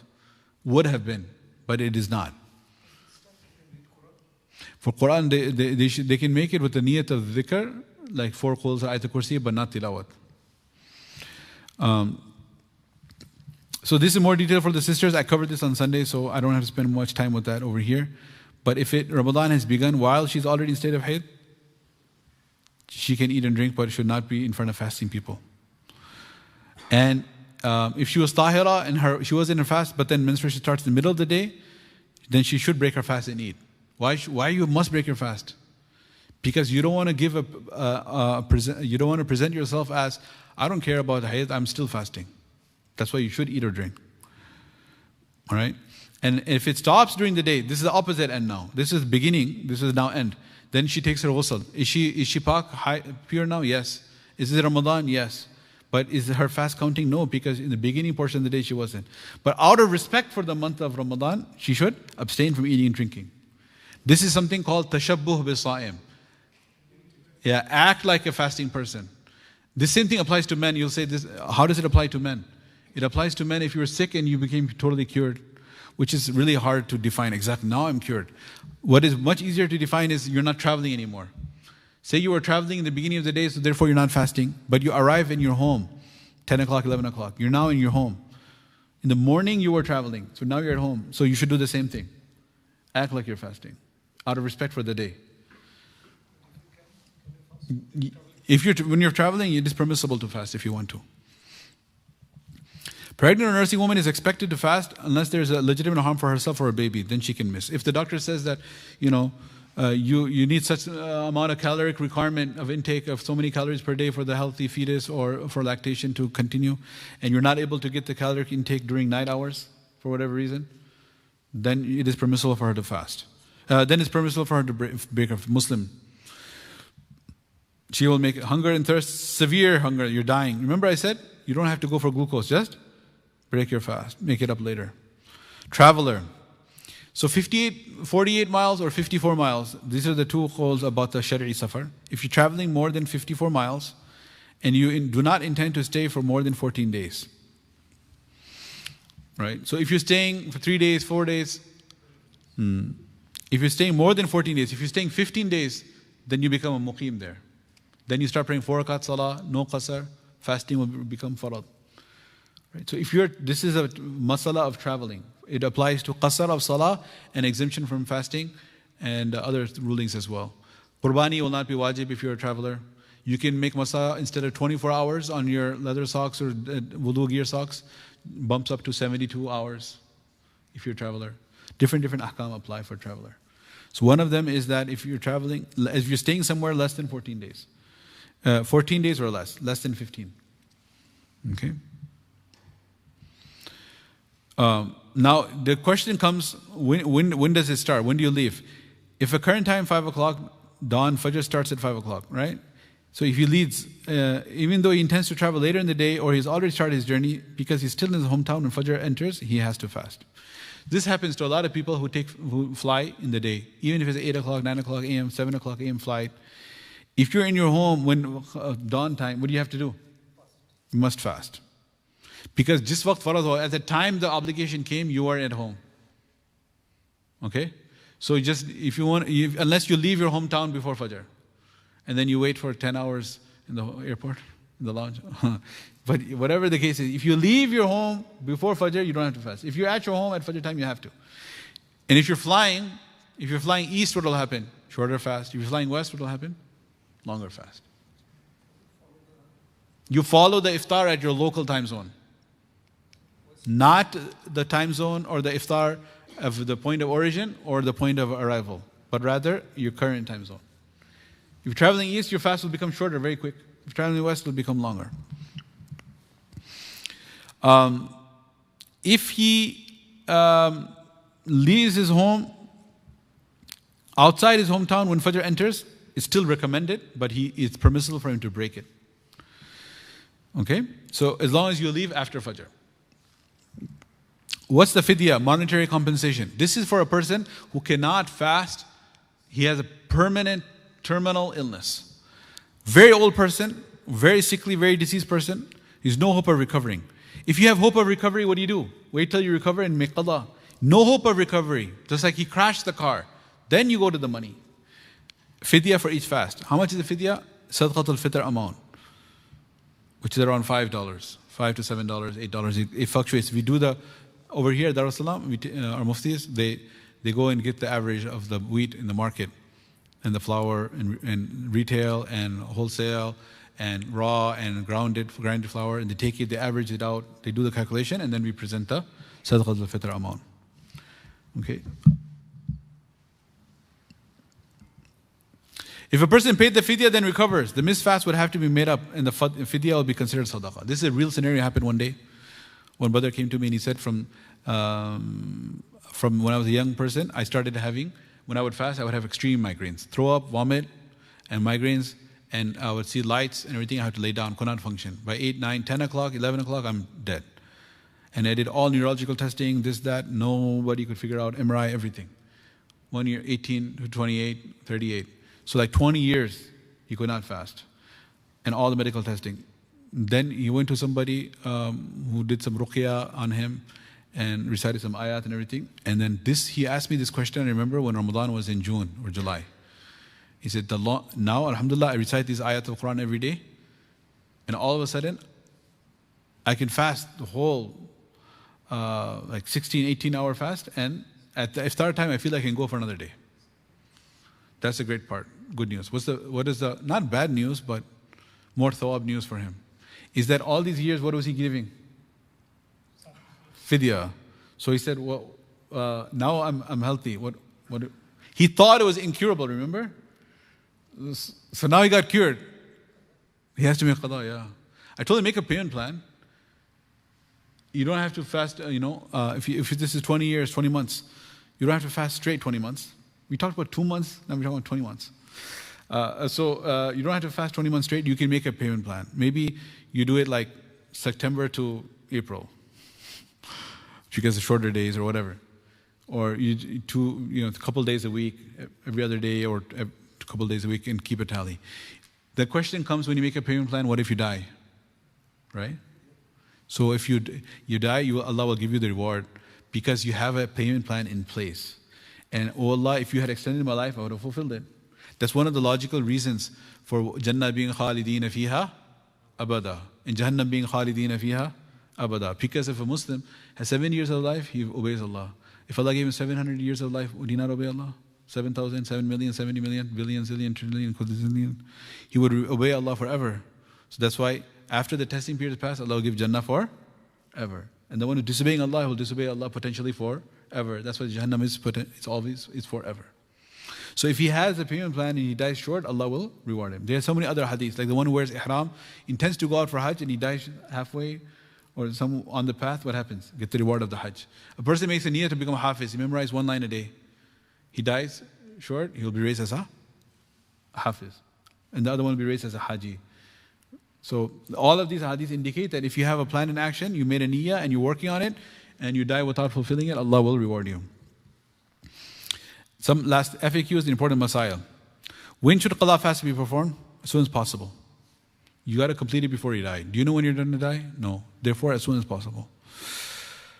If I haven't not fasted all my life, do I need qada and kafara both? No, only qada.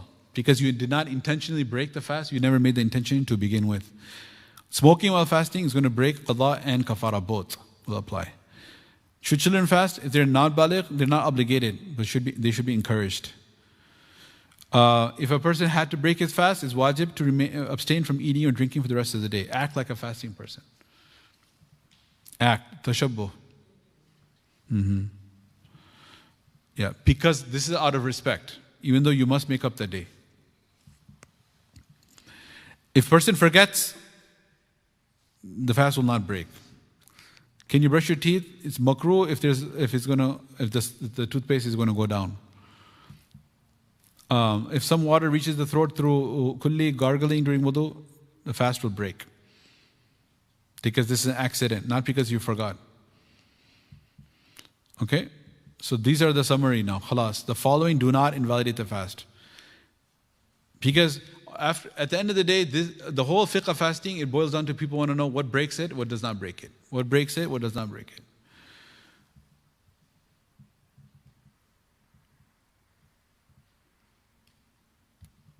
Okay? These are the things. Do not invalidate.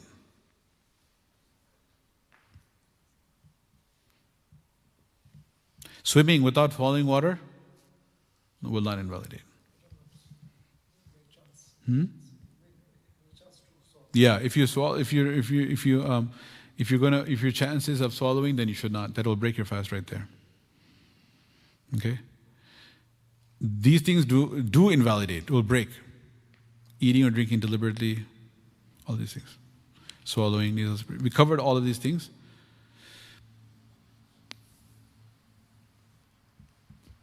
Okay, Bismillah. So that brings us to a conclusion. Are there any questions?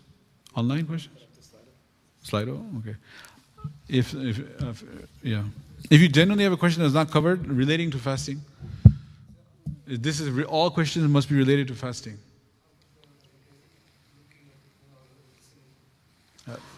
Something haram?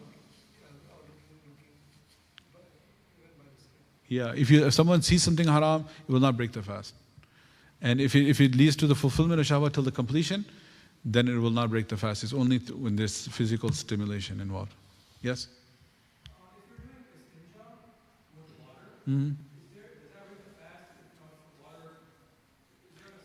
Yeah, if the water goes into the anal opening and goes up, then to the end of then that would break the fast. So you shouldn't.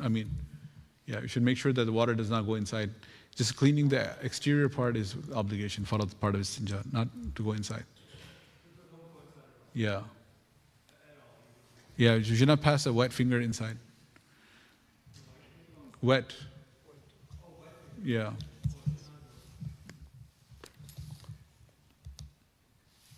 Yes.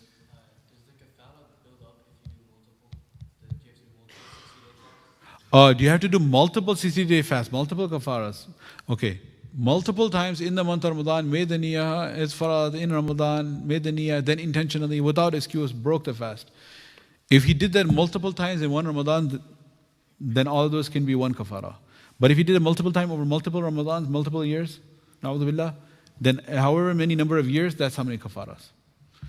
The only way you can group them together and cover them with one kafara is if there are multiple such sins, grave sin, big masiyah. If you did it multiple times in one Ramadan, you can add them all up. Yeah. You mentioned that we have until midday to make the intention of Ramadan fast. Can someone revoke their intention and then break the fast, and then they don't have to kafara? No. The question was, if you have the niyyah of fasting and then to avoid the kafara, you revoke your intention, say, I'm not fasting now. And then you And then after that, you break your fast, and to avoid kafara, that doesn't work. After you made the niyyah and it's Ramadan, then your niyyah is there. Can't revoke it per se like that. All right? Perhaps, there's so many questions here. While I'm eating suhoor, I swallow a bite while adhan starts. Will this break my fast? If something is in your mouth and the adhan starts, provided the adhan is on the correct time, I'm assuming. Adhan, it could be a mistake. Adhan in your clock could be a mistake. If it's the correct time and you swallow a bite while the adhan starts, will this? Yeah, as soon as adhan starts, you should spit out any food in your mouth. That's really too late. You're supposed to stop by a minute before I said. Last bite, muh mein aane do. Nahi. You should spit it out. Yeah. Pap smear or transvaginal ultrasound will not break the fast. We covered this. I mentioned this already, right? When brushing teeth with a normal toothbrush without toothpaste, sometimes there is taste of toothpaste in toothbrush. Will this? If there's a taste of the toothbrush and you spit it out, and you don't swallow it, it will not break the fast. Miswak is better. If someone deliberately breaks their fast during Ramadan due to self-stimulation, would the person have to just do qada or qada and kafara? Just qada.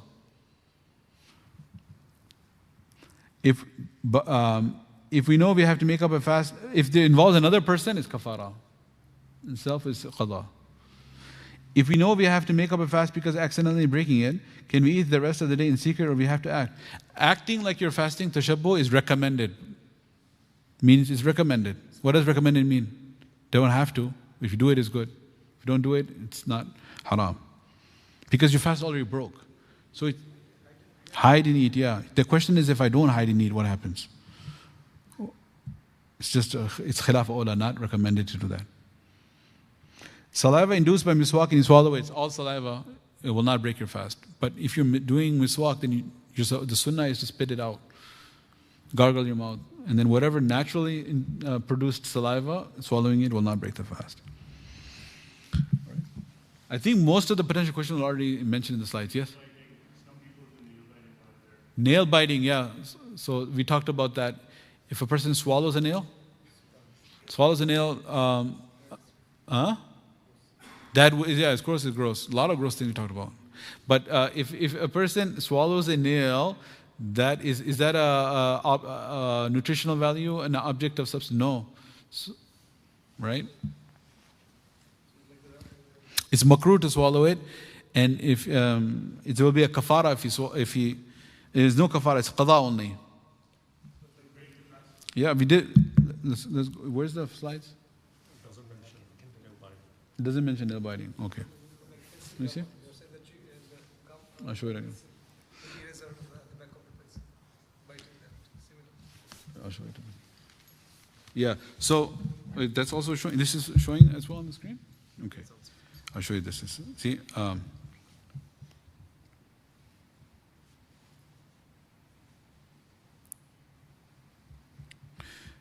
So this thing, touching one's spouse, does not invalidate the fast as long as no ejaculation happens. If ejaculation happens, then it will break the fast. Qada.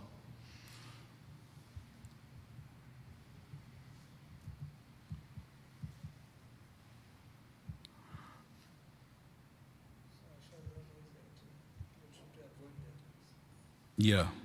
Slaving one's own saliva, someone else's saliva, spouse's saliva, for example, that will break the fast. Okay?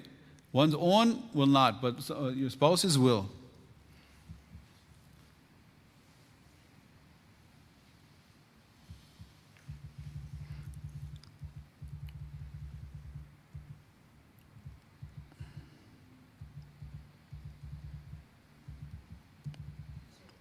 Yeah.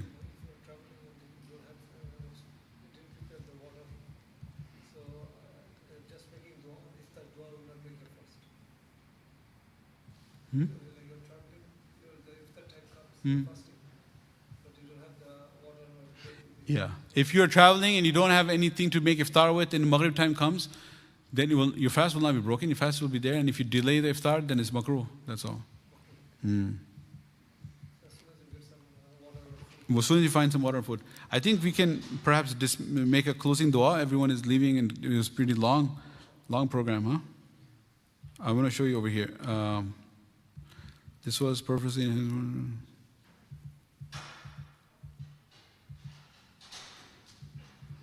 These are all accidents.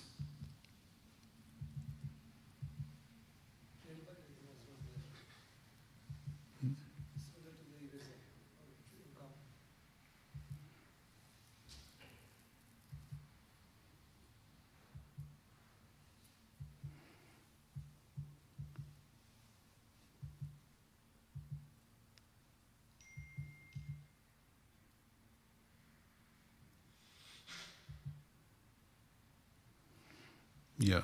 So actual is something nutritious, and effective is something, it's not nutrition, but you're taking it into your mouth. This is where the nail falls.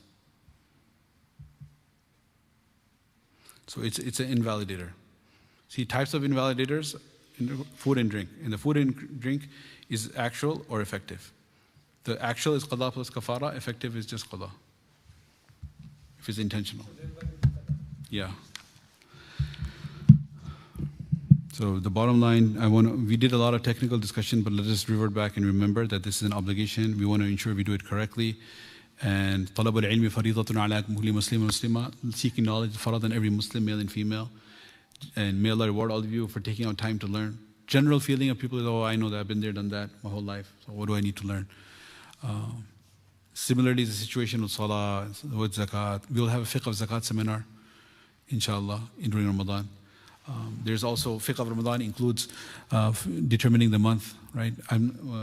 So inshallah, first on Sunday we'll have Isha at, was the announcement made? 9:30. Just the first Sunday, so that we are not unnecessarily waiting here for the announcement of the moon. No, Isha on Sunday will be 9:30, and then it'll go back 8:30. The next 8:30 on Monday, but Sunday is going to be 9:30. Don't come and start banging and figure out what on the doors. Kya ho raha hai? You can do all. That's why I'm moving the Isha time. Commotion. I got this text. I got that text, and people, getting very loud and anxious. That's why I said, just don't even call them until 9:30, because we're waiting for. It's according to the visibility maps. It's very, very, very. I wouldn't say very impossible. Very practically impossible on East Coast, and so we want to have it before Maghrib, and then Central as well. So its only possibility is Southern California, like San Diego. If it's sighted in San Diego, then it would be the next day. Monday will be fasting. So we have to wait for like 45 minutes, an hour after sunset in San Diego. So that's why we're going to have Isha at 9:30. And after Isha, by the time you pray Sunnah, maybe some khatira to fill in the blank, but then we'll have the announcement that we're starting Taraweeh. It will be one possibility. The other possibility is Ramadan is not tomorrow, the day after. Whatever is muqaddar, we'll see. We wish, every farad fast is so valuable, so we wish. Inshallah. Okay, so that was another thing. In Taraweeh, what are the fiqh of Taraweeh? Fiqh of Taraweeh is make sure you pray your Isha before you start Taraweeh. Because if you come late from iftar party, and then the parking crew told you to go farther away, and then you make dua for them, and then you come here and you miss the farad salah. We should not make such a loud jamaat thaniya in the musalla area, in the lobby, and disturb people. You can go to the gym to make it if you need to. All right? First of all, try to be on time. But make sure you pray your Isha before Taraweeh. And after the Taraweeh is complete, if you miss 4 rakat Taraweeh and you pray 16, in the witr time, everyone's praying witr by Jama'ah, you can pray your witr first and then complete 4 rakat Taraweeh. You don't have to leave and say, oh, I cannot pray witr because I didn't complete my Taraweeh. So the order between Isha and Taraweeh is mandatory. The order between Taraweeh and witr is not mandatory. So you can, sometimes after 20 rakat for leaving, you say, wait a second, if you're leaving earlier, I understood, but you made it till the end, why are you walking away not praying witr? Praying witr in Jama'ah is sunnah only in Ramadan. They'll say, oh, I had to go to the bathroom, or I missed 2 rakat, I missed 4 rakat. I have to complete that, I can't pray in Jama'at. No, you don't have to. You can pray in Jama'at and then make up that missed rakat. And completing the entire Quran is sunnah. So if you start at the 29 days, you should finish the 29 days. If you start or the 7 days. The people who do 7 days, 10 days, the objective is that they complete the whole Quran, and then they should continue to complete the whole Taraweeh every day afterwards too. It's just that they go to different masajid, or if they're businessmen, they pray other places. If they're or if before they're traveling, or a woman before her haid comes. That's the only reason I'm mentioning a few Taraweeh Masail is because the title wasn't Fiqh of Fasting, it was Fiqh of Ramadan. Zakat, Sadaqah al-Fitr is part of Ramadan too, but we'll talk about that with Zakat. And other part of Fiqh of Ramadan is Fiqh of how does Ramadan start, the moon sighting, which is very, very long discussion. But inshallah, in short, is that we'll fast when we see the moon. Sumu li ru'yatihi, fast when we see the moon. Dua. Fiqh of Ramadan complete kar raha hu. Dua is also part of Ramadan. We should make dua at iftar time, inshallah. Bismillah ar-Rahman ar-Rahim. Alhamdulillah. Alhamdulillah Rabbil Alameen. Allahumma salli ala Sayyidina Muhammad wa ala ali Sayyidina Muhammad wa barik wa sallam. Allahumma barik ala Muhammad wa ala ali Muhammad wa barik wa sallam. اللهم اجعل اجتماعنا هذا اجتماعا مرحوما واجعل تفرقنا بعده تفرقا معصوما ولا تدع فينا ولا منا شقيا ولا محروما اللهم تقبل صيامنا اللهم تقبل صيامنا وقيامنا وركوعنا وسجودنا اللهم تقبل تبرعاتنا اللهم تقبل عبادتنا في رمضان وقبل رمضان وبعد رمضان يا رب العالمين. Oh Allah, accept this gathering, grant us the accepted fast in your court, Ya Rabb al-Alameen, accepted salah, accepted zakat, accepted hajj, accepted shahada, accepted all the pillars of our deen. O Allah, grant us the tawfiq and ability to learn the ahkam and to practice it, implement it, teach it, propagate it to others, Ya Rabb al-Alameen. Subhana rabbika rabbil izzati amma yasifun. Assalamu alaikum. Jazakumullah khair.